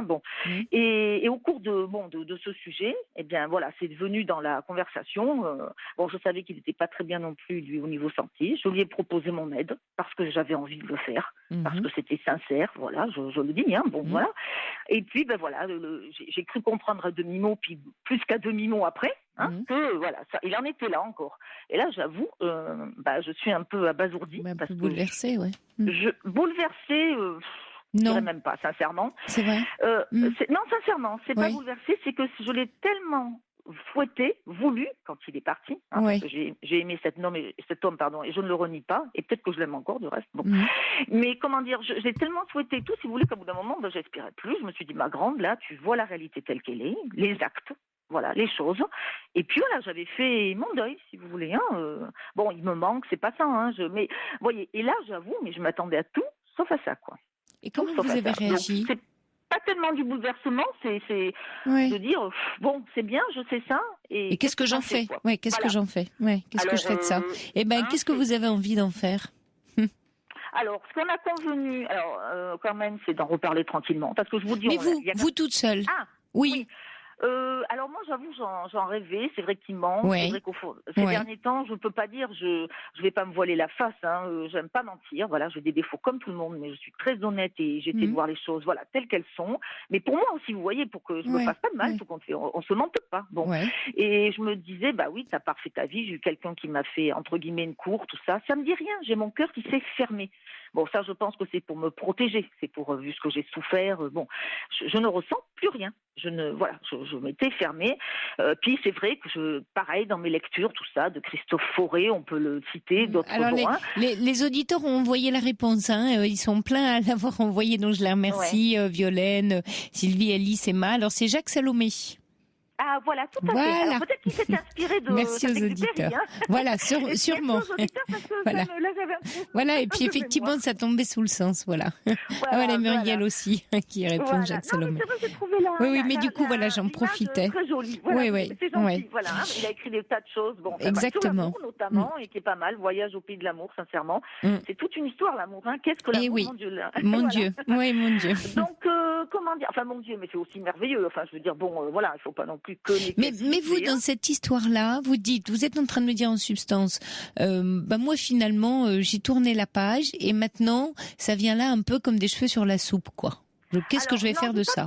J'ai tourné la page. J'ai essayé, alors peut-être que je me suis exprimée, j'ai essayé de me résigner compte tenu de ce que je voyais. Oui. Voilà. Donc de faire contre mauvaise fortune bon cœur, comme on dit. Voilà, exactement. Bon, et puis de continuer ma vie. Évidemment. D'être dans de l'acceptation finalement. Et puis voilà. Et puis tout compte fait, je me suis dit là, ma grande, quand même, regarde-toi bien quelque part. Tu l'aimes toujours, tu lui tends la main, c'est là. Alors attention, comment dire, évidemment, vous allez bien comprendre. Pardonner, c'est pas oublier. Oui, mais moi j'ai une question, c'est qu'est-ce qu'il vous propose cet homme-là ? Pour le moment, je ne sais pas. Parce qu'il est toujours aussi perdu. Il est avec l'autre, il vit avec l'autre, c'est ça ? Alors non, il vit pas avec l'autre. Il la voit, mais il vit tout seul. Il la voit souvent, il ne se cache pas, c'est pas ça, mais il vit tout seul. Et il avait pris une thérapie à l'époque. C'est Jules et Jim inversé. Oui, mais... Il choisit pas, Voilà. Donc, et puis moi, j'ai pas envie de me remettre dans une situation pour souffrir. C'est pas la peine. D'abord, j'ai une famille aussi. Dans l'idéal, vous souhaiteriez quoi? Dans vos rêves les plus fous? Si je vous disais, allez-y. Ouais. Ah, allez-y. Ah ben, j'hésiterai pas. Mais ce serait quoi? Non. Quand je dis allez-y, votre rêve, c'est quoi votre rêve là? Tout de suite, là, maintenant. Oui. Votre désir le plus profond par rapport. J'avoue, c'est qu'on parle tranquillement, qu'on voit, qu'on prenne le temps. Donc, qu'on prenne le temps. D'accord. Qu'on prenne le temps. Pas comme en l'an 40, hein. Non. Voilà. Donc, votre souhait, il est là. Qu'on prenne le temps. Voilà. C'est pourquoi pas. Voilà, je suis pas fermée. Voilà. Mais je souhaiterais prendre le temps. Tout à fait. Quitte à repartir sur des bases un peu nouvelles, un peu autres. De toute façon, elles sont forcément nouvelles, étant donné qu'on a évolué. Bien sûr. Je crois que vous n'allez pas me contredire. Non, c'est ce que j'étais en train de penser. Ouais. Voilà. Encore faut-il qu'il ait quelque chose aussi à proposer. Tout à fait. Donc d'être deux.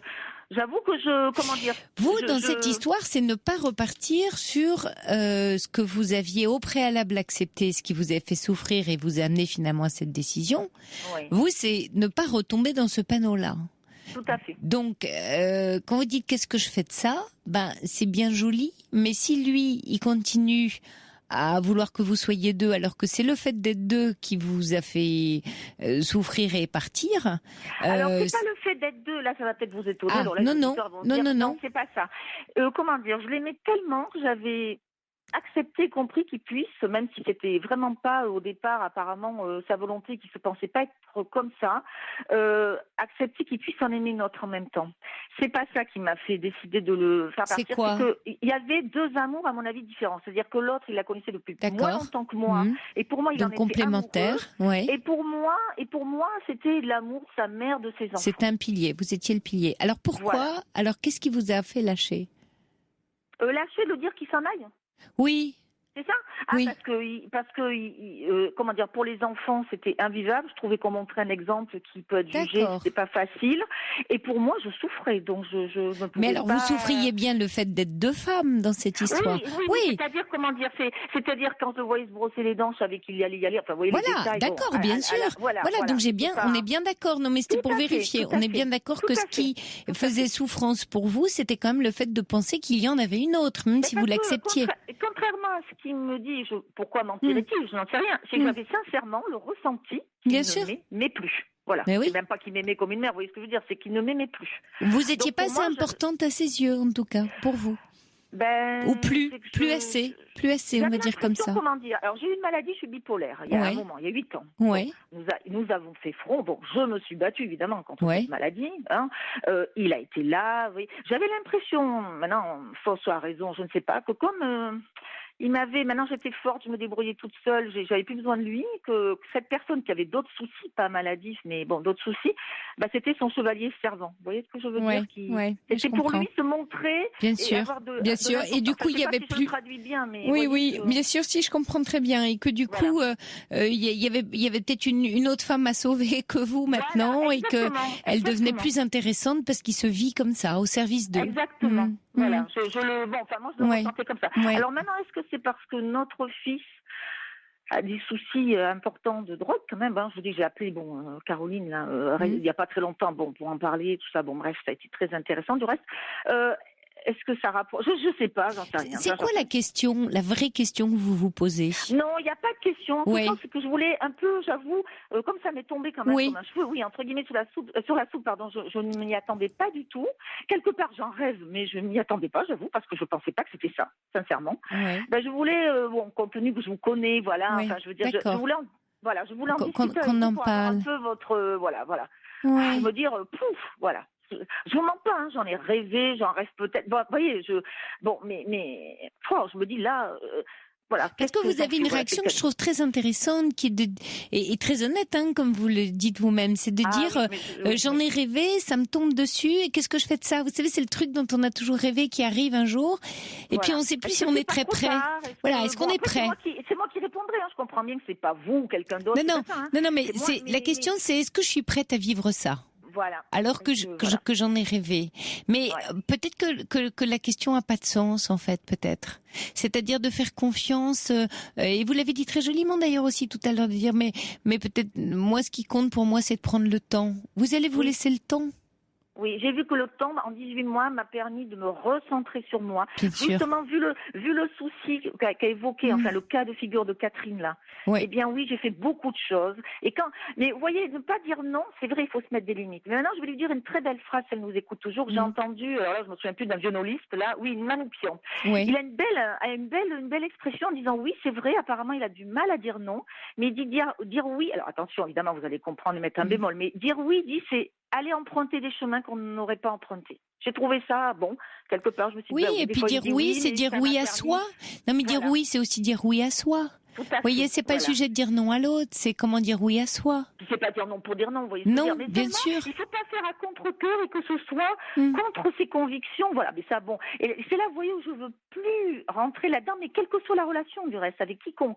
Vous voyez, là, j'essaie d'avoir grandi, comme vous dites, c'est dans les épreuves qu'on apprend, qu'on se surpasse et qu'on se découvre même. Vous n'avez pas fait d'autres rencontres, Christine? Il n'y a pas un autre homme qui a croisé votre route? Il y a un homme, oui, qui a croisé ma route, mais vous voyez, bon, on a eu juste un flirt et tout, mais bon, tout de suite, j'ai rien ressenti, rien, et puis je me sens pas, j'ai pas envie. Donc vous aimez toujours votre mari, le papa de vos enfants? Oui, mais c'est ce que je me suis dit. C'est là où je me suis dit, ma grande, ouvre les yeux. Ouvre les yeux. Mais en plus, vous êtes en train de dire autre chose, là, j'ai l'impression, hein, et dites-moi si je me trompe, c'est non seulement je tiens à lui, mais peut-être que j'ai besoin de lui. Et peut-être que c'est ça qu'il faudrait lui confier. Parce que c'est peut-être ça. En lui, il le sait. Oui. Alors, non, mais je parle de besoin de lui. Et c'est peut-être ça qu'il attend pour être rassuré. C'est un homme qui a besoin qu'on ait besoin de lui. Oui, et vous avez peut-être plus besoin, voilà, et c'est ce que je comprends. On était addict abandonnique, si j'ose dire. Oui, bien sûr. Et il a du coup créé une relation avec une femme qui ressemble à celle qu'il avait. Oui, mais qui ressemble à celle que vous aviez avec lui. Et du coup, mais en même temps, avec la difficulté que traverse votre fils et qui vous fait vous retrouver, c'est une façon aussi que chacun des deux puisse se dire, mais on a besoin l'un de l'autre dans cette épreuve. Et peut-être que l'enjeu, il est peut-être là. Et c'est compliqué pour vous parce que c'est d'autant plus difficile pour vous que vous avez fait tout ce travail de distance, de lâcher prise. Alors dites-vous que le besoin, il se place ailleurs. Il a un nouveau visage. Il n'est pas tout à fait le même. C'est ce que je me dis, oui, tout à fait. Il y a une histoire de compagnon, il y a une histoire de compagnon de route, il y a une histoire de famille qui s'est créée. Il y a quand même plein de choses. Il y a plein de choses. Je lui ai bien demandé, c'est pas de l'attachement. C'est pas, attention, parce que même moi, je me suis posé la question, c'est peut-être de l'attachement, moi aussi. Et alors? C'est vrai, on vit pas 22 ans comme ça. Oui, mais alors en quoi ce serait embêtant que ce soit de l'attachement? Non, mais disons que c'était de l'amour, il y a quand même une différence, attachement et l'amour. Ah oui, c'est beau l'attachement. Ça fait partie de l'amour. Je sais que dans le bouddhisme, on appelle ça, c'est pas le vrai amour. Enfin, je sais pas. Bon, vous voulez dire de la dépendance, vous vouliez dire. D'accord, d'accord. Mais non, c'est simplement que vous êtes en train de me dire, cet homme a du sens dans ma vie. Vous êtes en train de me parler du sens de votre vie. C'est bien. Oui, mais c'était l'homme de ma vie. Ça fait rire souvent, mais. Mais non, ça fait pas rire. Et voyez, c'est un homme qui donne du sens à votre vie de femme et à la femme que vous êtes. Passez peut-être pas à côté de ça. Même si justement tout le travail que vous avez fait n'est pas perdu, la distance que vous avez prise, vous voyez. Pas perdu, j'entends bien. Au contraire, même, c'est peut-être une chance de construire maintenant un nouveau chapitre de votre histoire différent. Je crois que comme ça, qu'en effet, on pouvait le construire, parce que tel que c'était parti, c'était pas viable, quoi. C'était se détruire, donc c'est pas bon, quoi. Mais pensez à ce que je vous dis sur cette histoire de besoin, qui peut-être que vous perdez de vue, parce qu'il me semble qu'il est bien sûr important dans l'amour, mais cette histoire de besoin peut mais de tout, vous réunir. Confident, on était tout, mais bon, enfin, je veux dire, ce que heureusement beaucoup de couples sont, vous voyez. On était à la fois amis, mais enfin, vous voyez, plein de choses, quoi. Et ça manque. Il y a plein de choses qui, ces facettes-là sont parties. Écoutez-le vous dire ce qu'il est en train de vous dire, même si c'est très compliqué. C'est très compliqué. Mais on s'ennuierait si la vie était simple. Oui. Alors bonne écoute, bonne écoute de votre amour et de votre homme. Christine, et de vous-même. Mon cœur, alors écoutez votre cœur, exactement. Bonne nuit. Merci beaucoup en tout cas et bonne nuit. Bonne nuit Christine, au revoir.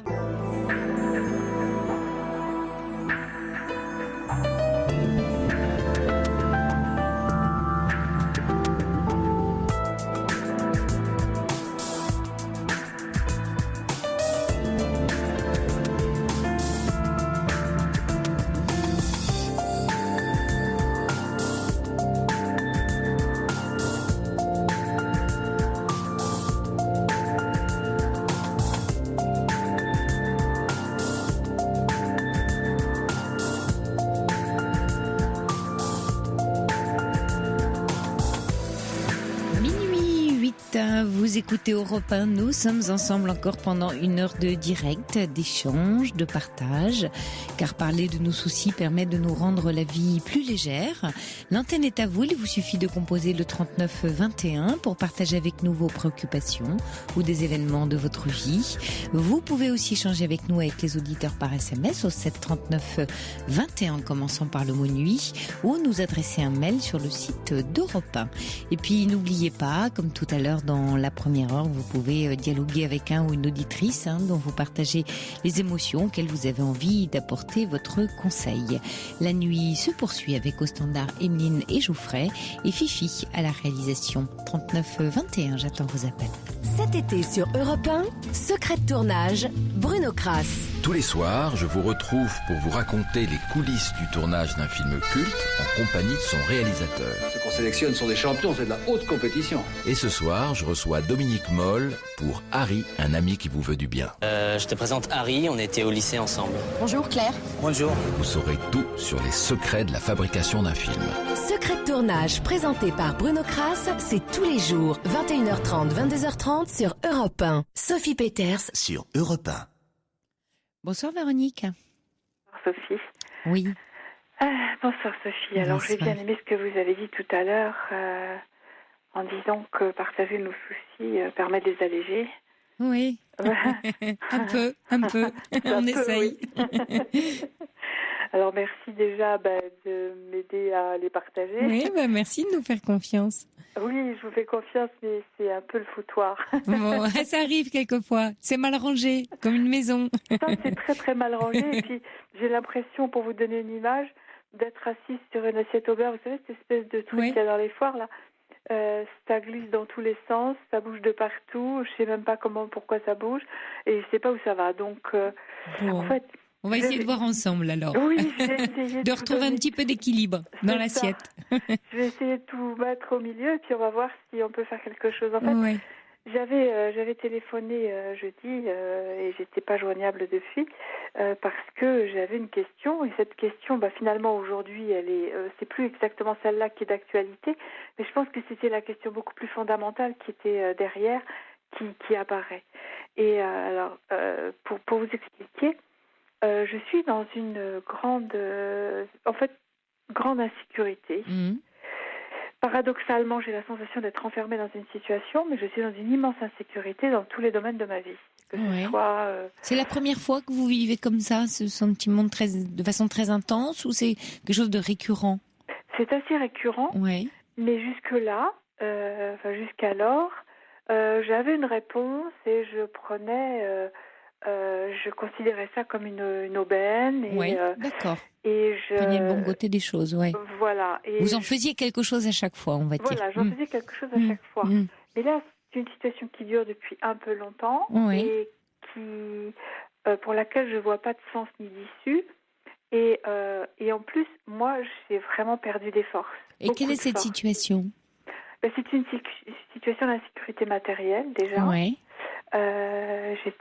Je suis indépendante, mais j'ai eu un problème de santé qui m'a mise un peu sur le carreau et ça pose des problèmes parce que j'étais mal assurée, et du coup, je peux plus rembourser ma maison. Mmh. Donc c'est une épée de Damoclès extrêmement, réelle. Réelle. Ouais.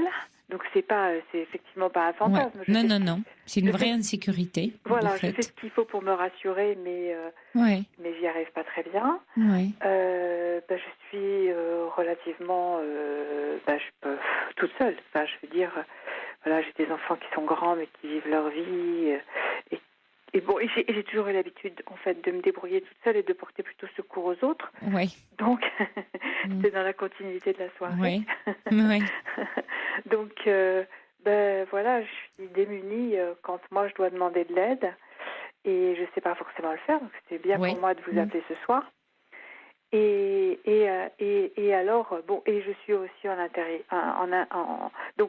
en insécurité physiquement parce que je me sens extrêmement fragile, très vulnérable, avec beaucoup moins de force, beaucoup moins de réserve et j'ai envie de dire un moral que j'arrivais à orientée jusqu'alors. Et j'ai l'impression que j'ai plus trop de pouvoir là-dessus. Et il y a un événement qui est venu renforcer ou redéclencher tout ça? Plein d'événements. Plein d'événements. Ouais, plein d'événements. Ouais. J'ai l'impression que je n'apporte en ce moment jamais la bonne réponse. Oui. Il y a un petit repère dans ces cas-là que j'ai envie de vous donner. C'est que, et justement d'ailleurs vous l'avez dit, j'ai toujours su compter sur moi, j'ai pas su demander aux autres. Il y a donc quelque chose de très fondamental qui est au fond de vous et que en ce moment bien sûr vous perdez de vue parce que vous allez un peu moins bien, mais que vous avez su faire jusqu'à présent, que vous y êtes toujours arrivé. Et je ne sais pas si ça vous parle quand je vous dis ça, mais est-ce qu'il y a tout au fond de vous enfoui ce sentiment-là très profond que malgré tout, malgré ce sentiment d'insécurité qui doit remonter à très loin dans votre histoire, malgré tout ça, vous y êtes arrivé. Vous voyez, est-ce que ça c'est quelque chose qui vous parle quand je vous dis ça? Oui. Ça me parle, mais aujourd'hui j'ai l'impression que ça me glisse entre les mains justement. Oui, parce qu'il y en a trop. Mais c'est alors je parlais dans mon introduction des cailloux du petit Pousset, mais là c'est un peu la même image qui me vient. C'est-à-dire que c'est tous ces moments de vie où vous avez pu compter sur vous, vous avez su faire face à l'adversité, vous avez réussi à puiser en vous, de les reprendre bien au contact ces moments-là, pour essayer de démêler les fils. Parce que là, quand il y a un gros nœud de stress comme ça, quand vous êtes pris à la gorge par l'angoisse, et c'est ce que j'entends ce soir, et que tout est confus, c'est-à-dire quel que soit l'endroit où vous regardez, où vous tournez, c'est en fait, je vais pas y arriver cette fois-ci. Vous savez, c'est l'angoisse de dire, ok, j'ai réussi à chaque fois, je m'en suis sortie, mais là trop, c'est trop. Je dépose les armes et j'en peux plus. Et je suis fatiguée, je suis épuisée. Oui. Vous avez la possibilité, Véronique, de, comme c'est l'été, là, de prendre, je sais pas, quelques jours off, de vacances, je sais pas, un endroit qui pourrait vous faire du bien, de débrancher un peu toutes ces prises de soucis et d'aller vous réfugier, vous ressourcer quelque part. Alors c'était l'objectif de ma question de jeudi, mais pas d'aujourd'hui. Mais aujourd'hui, j'y suis allée. Vous l'avez fait, cette petite. Mais c'est presque pire. Parce que pourquoi? À cause du contexte. Alors je vais vous expliquer le contexte. En fait, j'ai rencontré par hasard, si tant est qu'il y en a un monsieur. Moi, je suis toute seule et c'est vrai qu'un de mes grands rêves, je crois que je suis quelqu'un de sociable et d'aimant. Serait de partager ma vie avec un homme. Ça vous est pas, enfin, ça fait longtemps que vous êtes seule ou vous avez eu, d'accord. J'ai fait des rencontres bien sûr, mais j'ai rien construit depuis un divorce. Et vous avez des enfants? Oui. Mais ça fait partie de quelque chose d'assez difficile aussi, tout ça. D'accord. Donc j'essaie de rétablir aussi les choses. J'étais mariée avec quelqu'un qui était manipulateur, pervers, donc mes enfants ont été éloignés de moi et c'est très difficile de les récupérer aujourd'hui. Mais par contre, je suis tenace, je ne lâcherai pas, mais c'est épuisant, quoi. Parce que je passe pas beaucoup de temps, parce qu'ils habitent loin, parce que c'est toujours trop, parce que j'ai l'impression qu'ils m'aiment, mais je leur fais peur, quoi. Je crois qu'ils sentent que je suis fragile en ce moment et ça, voilà. C'est possible.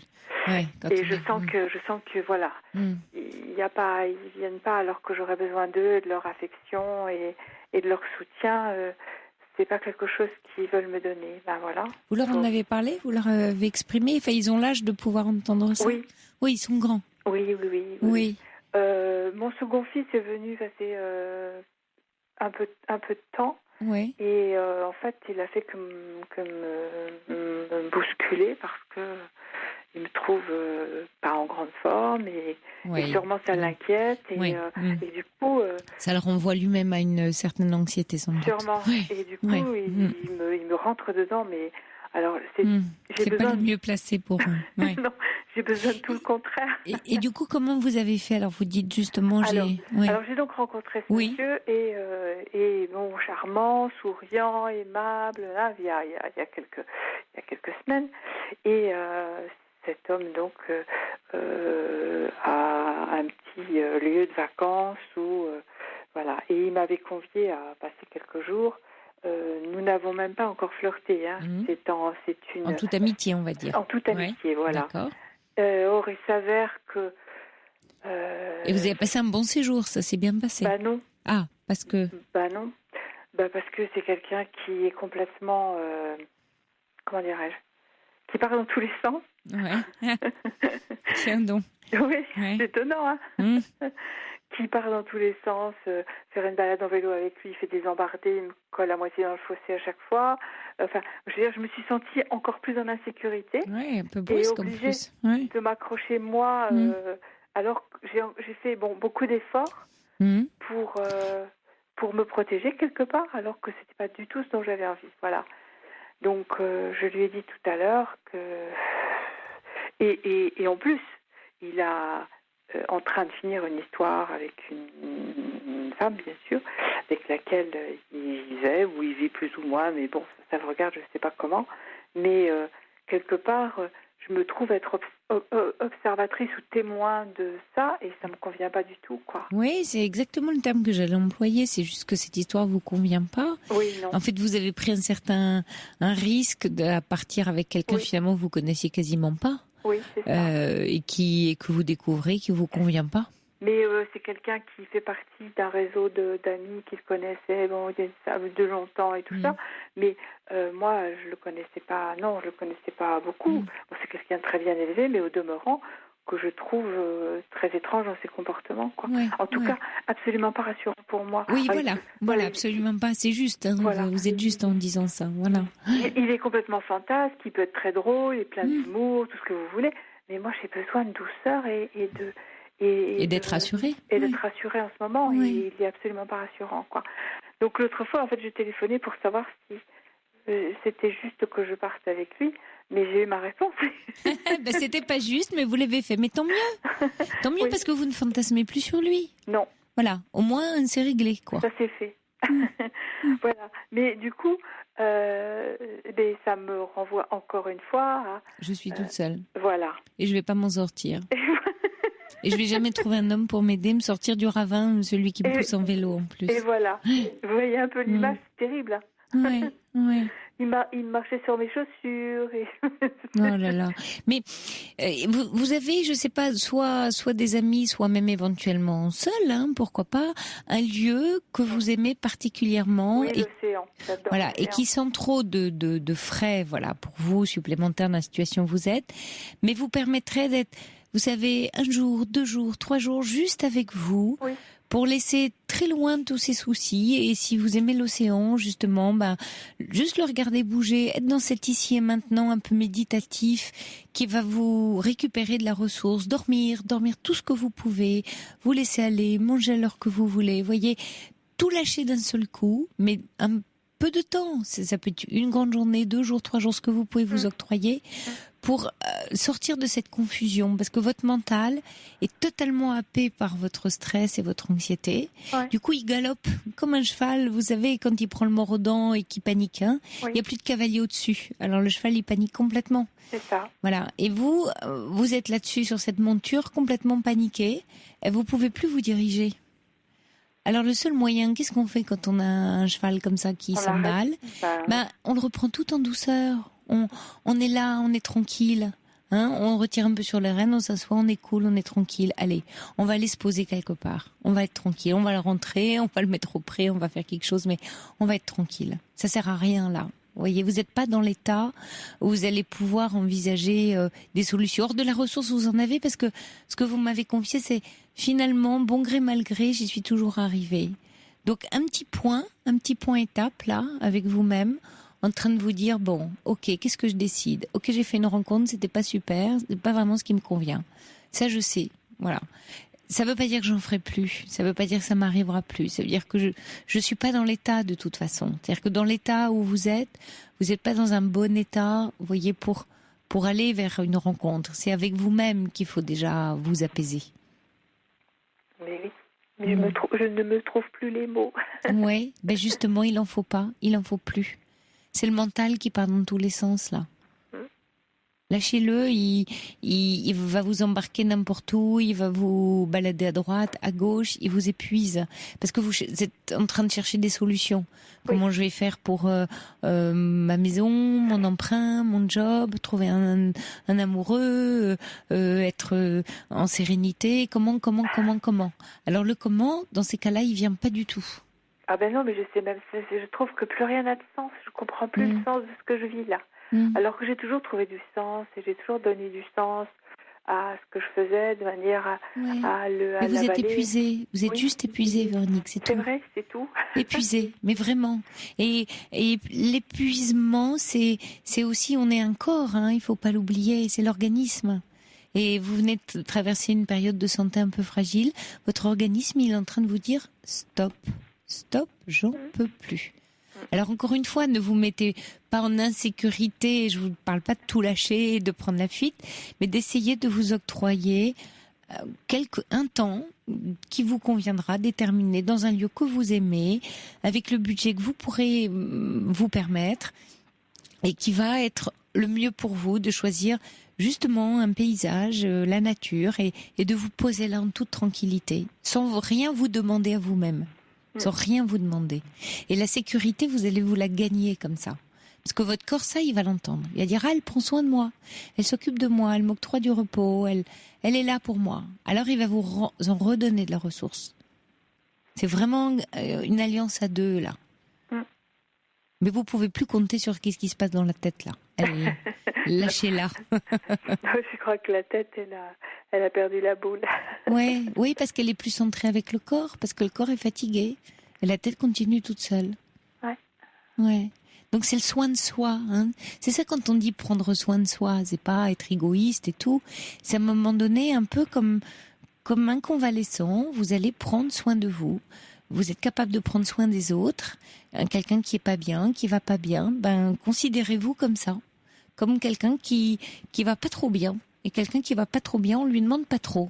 On lui demande pas de résoudre tous les problèmes à la fois. Il va en résoudre un par un, tranquille, et ça va revenir, et ce sera des tout petits pas. J'aime bien l'idée des tout petits pas. C'est vrai, vous avez raison. Et c'est vrai que c'est cette panique dont j'ai pris conscience là qui est qui dirige en même temps tout ce que je fais en ce moment, parce qu'en fait j'agis par défaut là, j'agis par panique quoi. Oui, parce que c'est plus, vous savez, c'est plus je pédale, moins j'avance plus vite quoi. C'est ça le stress Le stress chronique, c'est quand on commence à s'affoler et on fait encore plus et toujours de la même chose parce qu'on sent la panique monter. Mais vous voyez, c'est comme quelqu'un qui commence à se noyer, qui se débat comme un fou, il est sûr vraiment de couler quoi. Donc attention à vous là, vraiment. Oui, j'entends que ça vous émeut. Mais moi, vraiment, c'est ça mon message ce soir. C'est d'accord, il n'y a pas d'homme qui est là pour prendre soin de vous. Il n'y a peut-être pas d'amis, il n'y a peut-être pas ceux que vous souhaitez, mais il y a vous. Il y a vous et vous êtes votre meilleur ami. Donc vous allez bien vous occuper de vous. Vous me le promettez ? Oui. Véronique ? Et vers l'océan, demain, après-demain, la voiture, le TGV, ce que vous voulez. Allez écouter les mouettes, les goélands, le bruit de la mer, ramasser des cailloux, des coquillages, dormez, tout ce que vous pouvez, voilà. De la ressource, il vous faut beaucoup de ressources là. Et puis si vous voulez, vous nous rappelez plus tard. Oui, merci Sophie. Bon courage à vous Véronique. Merci Je pense fort à vous. Merci. Au revoir. Je vous embrasse, au revoir. Au revoir.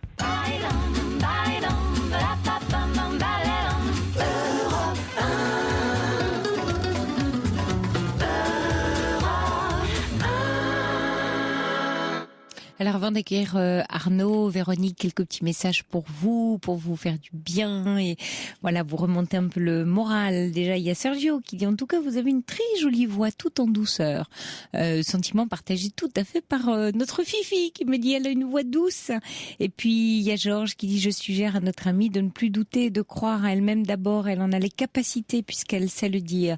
Et puis enfin Véronique, il y a David qui souhaite dialoguer avec vous et voilà, Geoffrey ou Emeline vous rappelleront hors antenne après l'émission demain pour vous mettre en relation avec David. Merci à tous pour vos messages pour Véronique. Bonsoir Arnaud. Bonsoir Sophie. Bienvenue. Je suis content de vous parler. Oui, et moi contente de vous entendre. Et j'ai bien aimé la phrase que vous avez dite à l'interrogatrice précédente, à savoir que on est son meilleur ami. Oui, je crois, oui. C'est vrai, mais c'est pas évident quand on n'a pas confiance en soi. Mais oui. C'est un petit peu, voilà, c'est un petit peu mon cas. Enfin, c'est beaucoup mon cas. Et moi, c'est vrai que mon histoire, mon parcours. Alors, j'ai 43 ans. J'ai pas d'enfant. Je suis célibataire. Bon, tout ça n'est pas bien grave. Hein. Je le vis pas forcément très mal, mais c'est vrai que, par contre, ma vie a été beaucoup, comment dirais-je, j'ai beaucoup été poursuivi par mon manque de confiance en moi. Parce que en fait, bon, j'ai eu, on va pas dire une enfance difficile, ça serait beaucoup dire, mais voilà, j'ai eu, on va dire, un parcours particulier parce que je suis le frère d'un garçon en fait handicapé mental, donc qui est plus âgé que moi. Qui était plus âgé que vous, hein, l'aîné ? Oui, d'accord. Et donc, si vous voulez. Son cas, lui, a fait que, par moments, je me suis senti délaissé, abandonné par mes parents. Et même si mes parents m'avaient prévenu qu'ils allaient forcément plus s'occuper de moi et que je devrais prendre en charge certaines choses, y compris la souffrance familiale, parce que c'est un petit peu ce qu'on m'a imposé aussi. C'est pas évident de. Non, ça n'empêche pas que vous aviez des besoins, vous voyez. Voilà. Mais bien sûr, d'enfants. Que d'enfants, que je n'ai pas pu toujours exprimer. Bien sûr. Parce que on m'a dit assez tôt, écoute, fais en sorte de pas avoir de problème parce qu'on en a suffisamment. Oui. Toi, tu ne dois pas poser de problème puisqu'on en attend avec ton frère. Voilà, c'est ça. Puis comme on n'est que 2 enfants, si vous voulez, j'étais un petit peu entre guillemets l'espoir. De la famille. Donc tout reposait beaucoup sur moi. Donc si vous voulez, ça a été une charge assez lourde à porter. Néanmoins, j'ai quand même vécu des belles choses, notamment une belle histoire d'amour qui s'est terminée. Maintenant, ça remonte à 7 ou 8 ans, je ne sais même plus. Depuis, j'ai plus d'histoire parce que c'est vrai que c'était une histoire assez passionnelle et comme souvent ça se termine assez mal. Et c'est vrai que je me suis un petit peu recroquevillé sur moi-même parce que j'avais pas envie de souffrir à nouveau et faire souffrir aussi parce que voilà, c'était le cas. Les deux. Et puis bon, tant bien que mal, j'ai essayé de suivre un parcours professionnel, personnel, mais en fait, toujours avec cette culpabilité qui était toujours de pas toujours réussir, toujours de me sentir en échec et de souvent être assez dur avec moi-même. Jamais à la hauteur finalement. Jamais à la hauteur, voilà. Jamais digne d'intérêt réellement et jamais à la hauteur. Ouais. C'est ça, et c'est vrai que j'ai toujours cherché à vivre un petit peu par le regard des autres et puis et avec beaucoup de difficultés à me prendre en charge. Ouais. Mais oui, parce qu'avec le souhait d'avoir été pris en charge, puisque l'autre a été pris en charge, vous auriez bien aimé vous aussi. Voilà, c'est ça. Donc c'est vrai qu'on m'a beaucoup reproché mon manque d'autonomie et oui, mais on peut le comprendre dans votre histoire. Bien voilà. Oui, parce que c'était très enviable de ne pas être autonome puisqu'on avait l'attention des parents. Voilà. Donc à quoi bon être autonome? Mais si vous voulez, la culpabilité était d'autant plus importante que pour pallier, on va dire, au manque de présence de mes parents, j'ai eu une situation matérielle plutôt confortable. Donc ça a été mais on a forcé votre autonomie, vous voyez, sans doute assez jeune. Quand vous dites, on vous a donné le cadre matériel pour que ça fonctionne, mais vous avez dû manquer d'un cadre affectif sécurisant qui vous permette de vous dire que ça valait le coup d'être autonome, que c'était intéressant. Or, ça paraissait pas très enviable puisque votre frère, qui l'était pas du tout, avait toute l'attention de vos parents. Oui, alors en plus, je fais une parenthèse, mais forcément, j'en ai beaucoup voulu à mon frère de par oui. Il captait tout. Mais oui, avec une culpabilité immense puisqu'il n'est pas dans un état, de fait. Oui. Et alors les choses se sont quand même arrangées parce que moi j'ai été pris en charge aussi de façon thérapeutique. Oui, on sent que vous avez fait un travail. C'est toujours le cas. Oui. Aujourd'hui, si vous voulez, je suis face un peu à un paradoxe, ce que je disais au standard, c'est que bon, voilà, je cherche à prendre justement mes responsabilités, à devenir autonome, parce que c'est vrai que la situation matérielle et financière qu'on m'a apportée m'a donné beaucoup de facilité et beaucoup de confort. Oui. Un confort dont il est très difficile de sortir, parce qu'il est par définition confortable. Oui, et qu'après il faut le gagner tout seul, il est plus donné. Et après il faut le gagner tout seul. Bien sûr. Et voilà. Et aujourd'hui, en plus, moi j'avais besoin aussi de prendre une place. Et bon, si vous voulez, ça s'est traduit par notamment des compulsions alimentaires et une prise de poids qui fait que j'avais besoin de prendre une place, notamment physique, d'être vu. Et forcément, voilà, ce qui est une méthode malheureusement fréquente, je crois, dans ce genre de situation. Donc moi j'ai pris quelques décisions, notamment de me faire traiter aujourd'hui via la pose d'un anneau gastrique. Donc en suivant un protocole, enfin voilà, j'ai fait les choses assez sérieusement, donc de ce côté-là, sans savoir si j'allais aller au bout, mais au moins en me disant que ça allait pouvoir probablement aussi me faire poser des bonnes questions.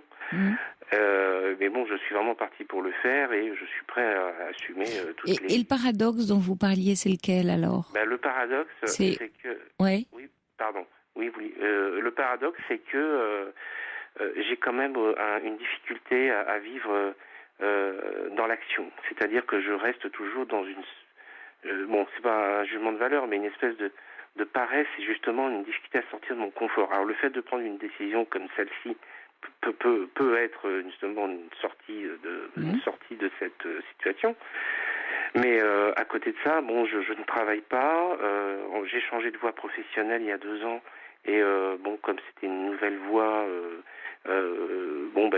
j'ai subi un petit peu, on va dire, quelques difficultés parce que je me suis beaucoup trompé dans certaines choses. Enfin, j'ai eu quelques problèmes relationnels dans le boulot et comment dire, je l'ai très très mal vécu. Je l'ai pris pour moi et je sais que c'est une erreur qu'il faut aussi recadrer ces choses-là dans un cadre professionnel. Donc c'est-à-dire que cette année, j'ai vraiment pas eu le courage de pouvoir prendre les décisions qui s'imposaient justement pour aller vers du boulot. Et c'est vrai que comme je suis aidé financièrement, en plus ça m'a pas, il n'y a pas eu d'obligation, on va dire, je comprends. qui ont fait que j'aurais presque aimé qu'on me dise.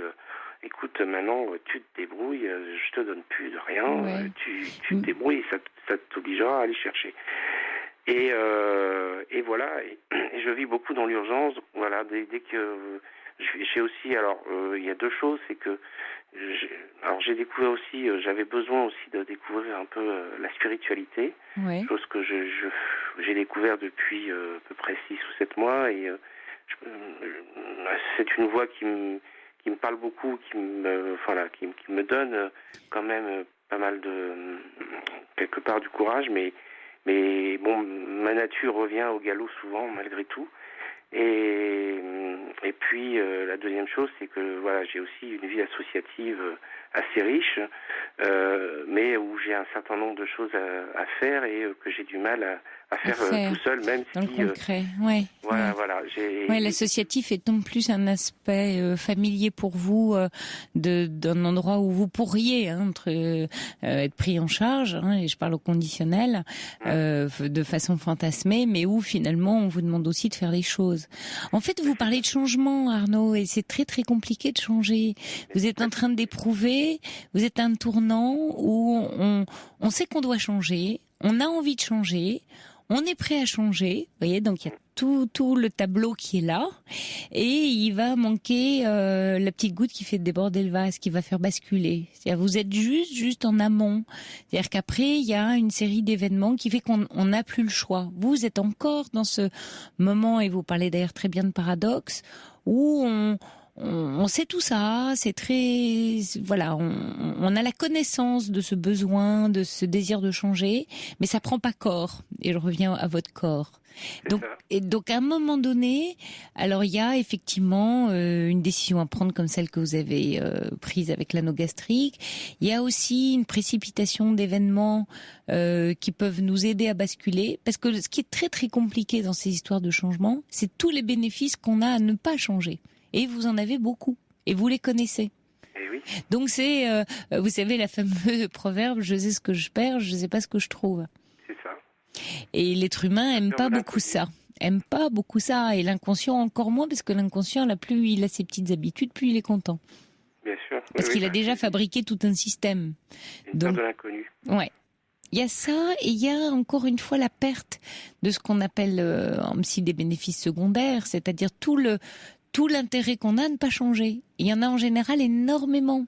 C'est bien pour ça que quelquefois il y a même des individus qui préfèrent rester dans certaines souffrances pendant très longtemps, parfois toute une vie, parce que ça au moins ils savent faire avec, ils connaissent. C'est vrai, mais il y a aussi un autre paradoxe, c'est que à partir du moment où je vais me mettre dans l'action, alors c'est souvent ça va être dans une dynamique de groupe souvent, parce que je vous dis tout seul j'ai du mal. Mais dès que je me mets dans une action où je vais me sentir utile, reconnu aussi, parce que je sens que voilà, j'ai besoin de cette reconnaissance, je me sens bien, quoi. Je me sens vraiment bien. J'ai envie de continuer. Et puis, à un moment donné, il vous manque de la motivation, en fait. C'est ça aussi, j'ai l'impression. C'est ça, c'est de la motivation. Et vous savez, voilà, moi, j'ai l'impression que je ne vis pas aujourd'hui ma vraie nature. C'est-à-dire que ça, c'est important, ça. Oui, ça, c'est le fait d'être enfermé. J'ai du mal à sortir de chez moi, mais chez moi, j'arrive pas à bosser. J'arrive pas à faire ce que vous êtes en train de dire, c'est j'ai un potentiel, je sais intimement que j'en ai un, et je ne me donne pas la chance de l'exploiter, de le mettre en valeur. Et c'est là où on reboucle avec cette histoire de confiance. Alors le seul moyen, mais il y en a qu'un, c'est de commencer à faire, même tout petit. Mais tout petit. Encore une fois, cette fameuse pratique des petits pas, j'y tiens beaucoup. Parce qu'on va, Rome c'est pas fait en un jour, on n'a pas les bottes de cette lieu, on n'est pas dans un conte pour enfants.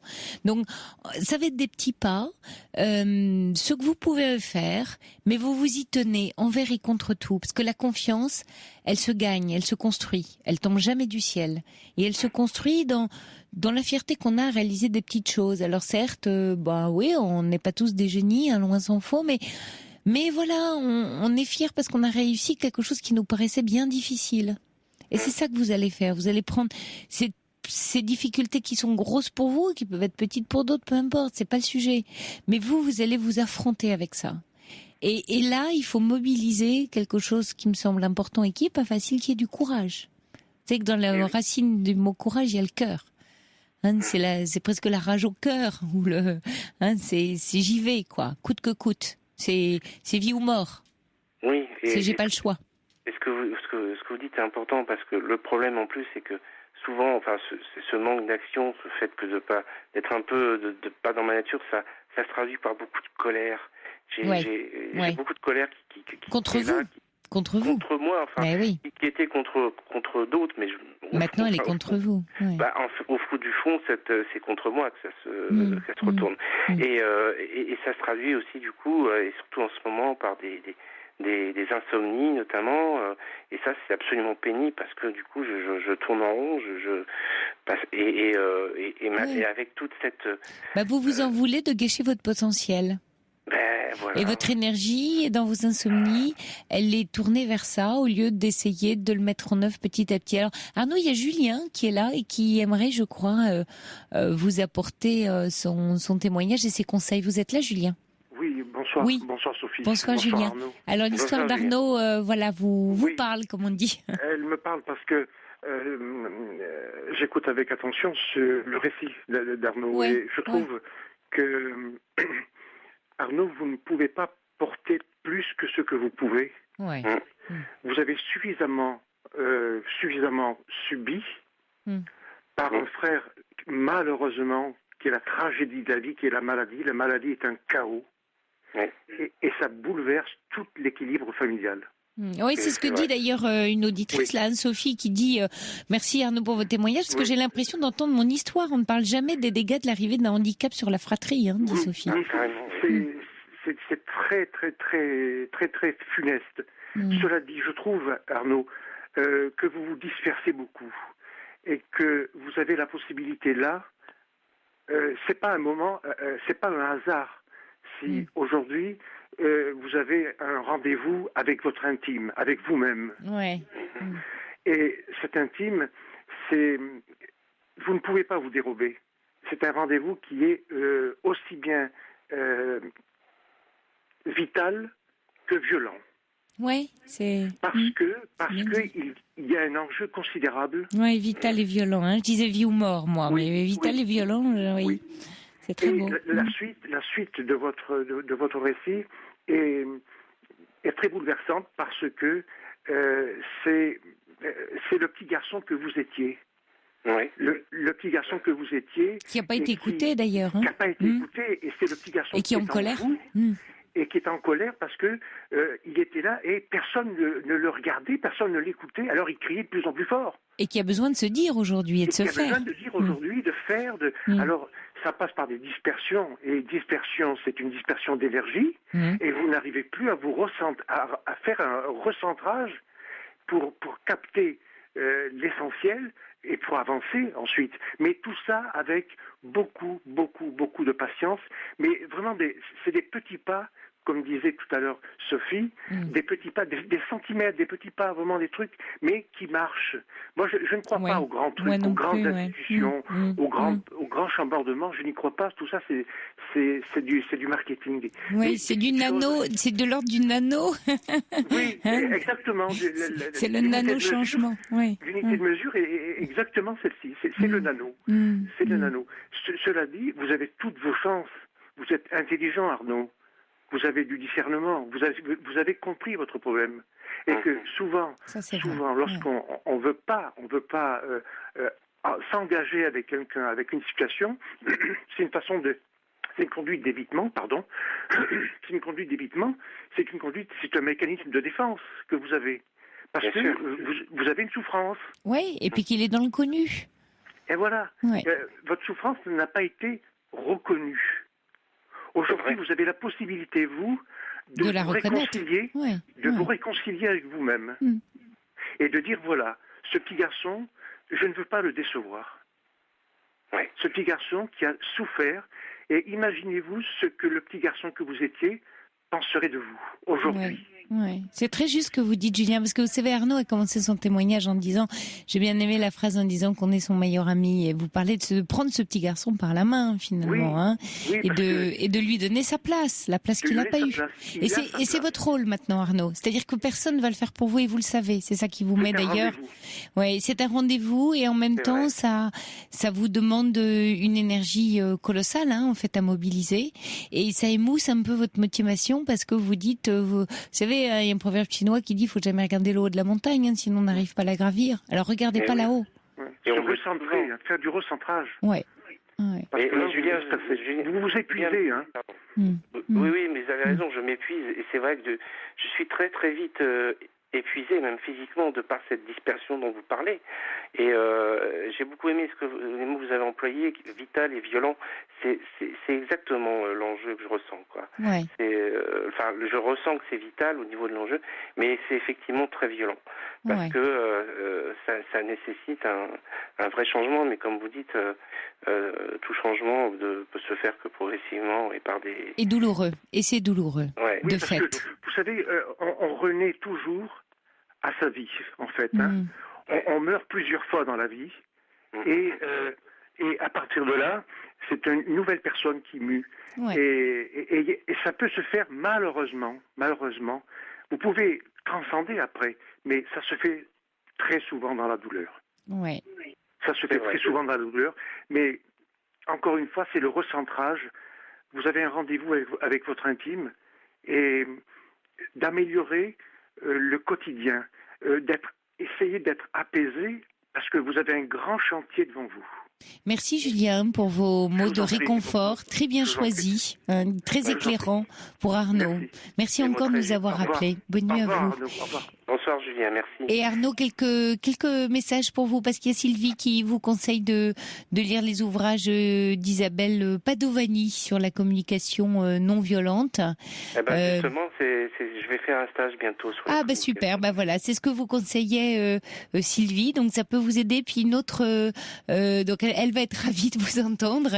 Et puis il y a Pascal qui dit que vous pourriez peut-être essayer aussi la sophrologie, parce qu'il a l'impression que vous perdez un peu dans des réflexions un peu psychologiques, et que c'est vrai, il a raison, la sophrologie aide à reprendre corps.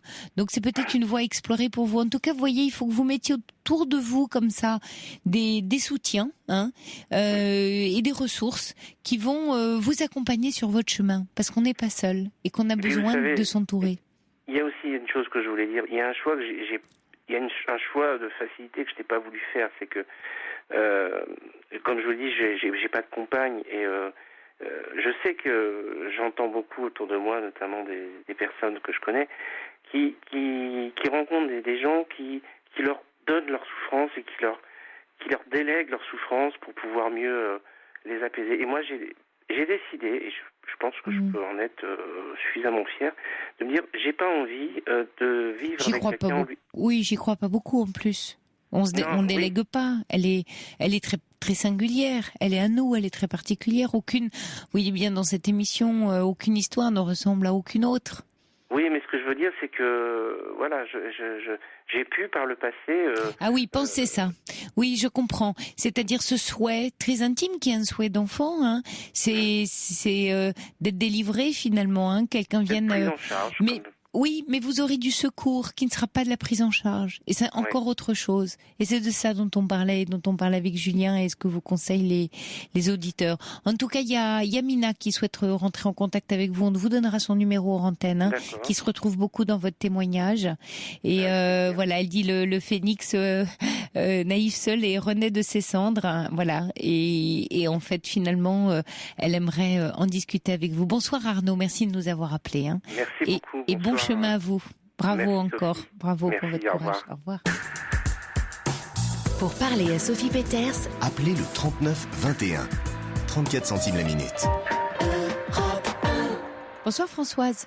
Oui, bonsoir. Je suis désolée Françoise, il nous reste pas beaucoup de temps, donc je suis un peu confuse, mais voilà, on a 8 minutes ensemble et on va essayer de bien les employer. Donc je vous écoute. Parce que bon, c'est pareil, comme chaque cas, il y a beaucoup de choses à dire, mais là, dans l'immédiat, j'essaie d'appeler parce qu'il y avait quelque chose qui m'intriguait en ce moment. Oui. J'avais fait la connaissance d'un homme. Bon, je vais avoir 61 ans. Enfin bon, je me sens pas du tout cet âge, mais bon, je vois que ça approche là. Et puis voilà, donc je m'étais fait une raison. J'ai divorcé il y a longtemps. J'ai vécu 2 fois avec quelqu'un. 2 fois avec une personne différente, bien sûr. Et puis, après quelques essais, quelques rencontres comme ça qui me paraissaient pas concluantes, je me suis résolue comme beaucoup de femmes, à rester seule.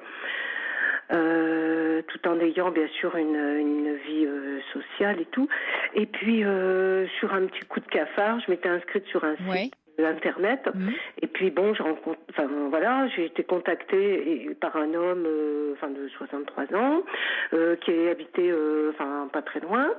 Et puis donc on a très vite communiqué par téléphone. Bon, il semblait s'intéresser à moi et réciproquement. On s'est vu assez rapidement. Et puis il m'appelait souvent. Et puis après. Il y a des choses qui m'ont semblé bizarres. Par exemple. Style. On s'était vu. Il y a un moment où il m'a dit, écoute, il faudrait faire un break, alors qu'on s'était vu peut-être que 3-4 fois. Mais... J'adore. Et puis moi, je me suis énervée. Je me suis dit, non, il n'y a pas question de break. Je vois pas pourquoi. On arrête tout de suite. Et puis surtout que je voyais qu'il était connecté quand même toujours sur ce site. Bon, il faisait détonner, enfin bon. Et puis après, bon, j'ai eu la faiblesse de le rappeler, donc on s'est vu, on a bu un verre, on a discuté, il m'a dit j'ai peut-être été dur avec toi, enfin voilà, c'est beaucoup comme ça. Et puis il y a eu une fois... Ah, c'est chaud-froid tout le temps. Comment ? Il souffle le chaud et le froid. Oui, voilà. C'est-à-dire que tout d'un coup vous râlez, vous dites non, ça me va pas. Il dit ah oui c'est vrai, je suis désolée, etc. Et puis dès que ça redevient, on va dire plus calme de votre côté, là d'un seul coup il refait un pas de travers. Oui, voilà. Mmh. Et bon, après, on faisait des projets pour passer un dimanche ensemble, parce qu'on n'a jamais pu, enfin bon, c'est très récent, donc, mais il est en retraite aussi. Bon, d'après ce qu'il me disait, il recherchait quelque chose de sérieux, que c'était pas un homme à aventure, enfin bon. Ouais, et le puis, discours habituel. Il y a aussi quelque chose qui m'a semblé bizarre, c'est que bon, cette fois où on avait bu un verre ensemble, où je l'ai rappelé comme ça, il était disponible, donc. Comme c'était, je sais pas, une trentaine de kilomètres de chez moi, donc bon, il est venu me rejoindre et puis donc après, bon, on s'est dit au revoir, bon, on a flirté, bon, moi ça faisait longtemps que ça n'était pas arrivé, donc voilà, ça c'était plutôt sympa. Et puis bon, il commence à être un peu plus empressé, mais bon, je me suis dit au bord en voiture comme ça, mais éventuellement vu au-dessus de tout le monde, même s'il faisait noir, j'ai dit ça me gêne un peu. Il me dit écoute, j'habite pas loin, on peut aller chez moi. Bon, j'avais confiance. Bon, et bon, on a mais bon, puis il y a eu de la tendresse, un rapprochement, très très rare. Voilà.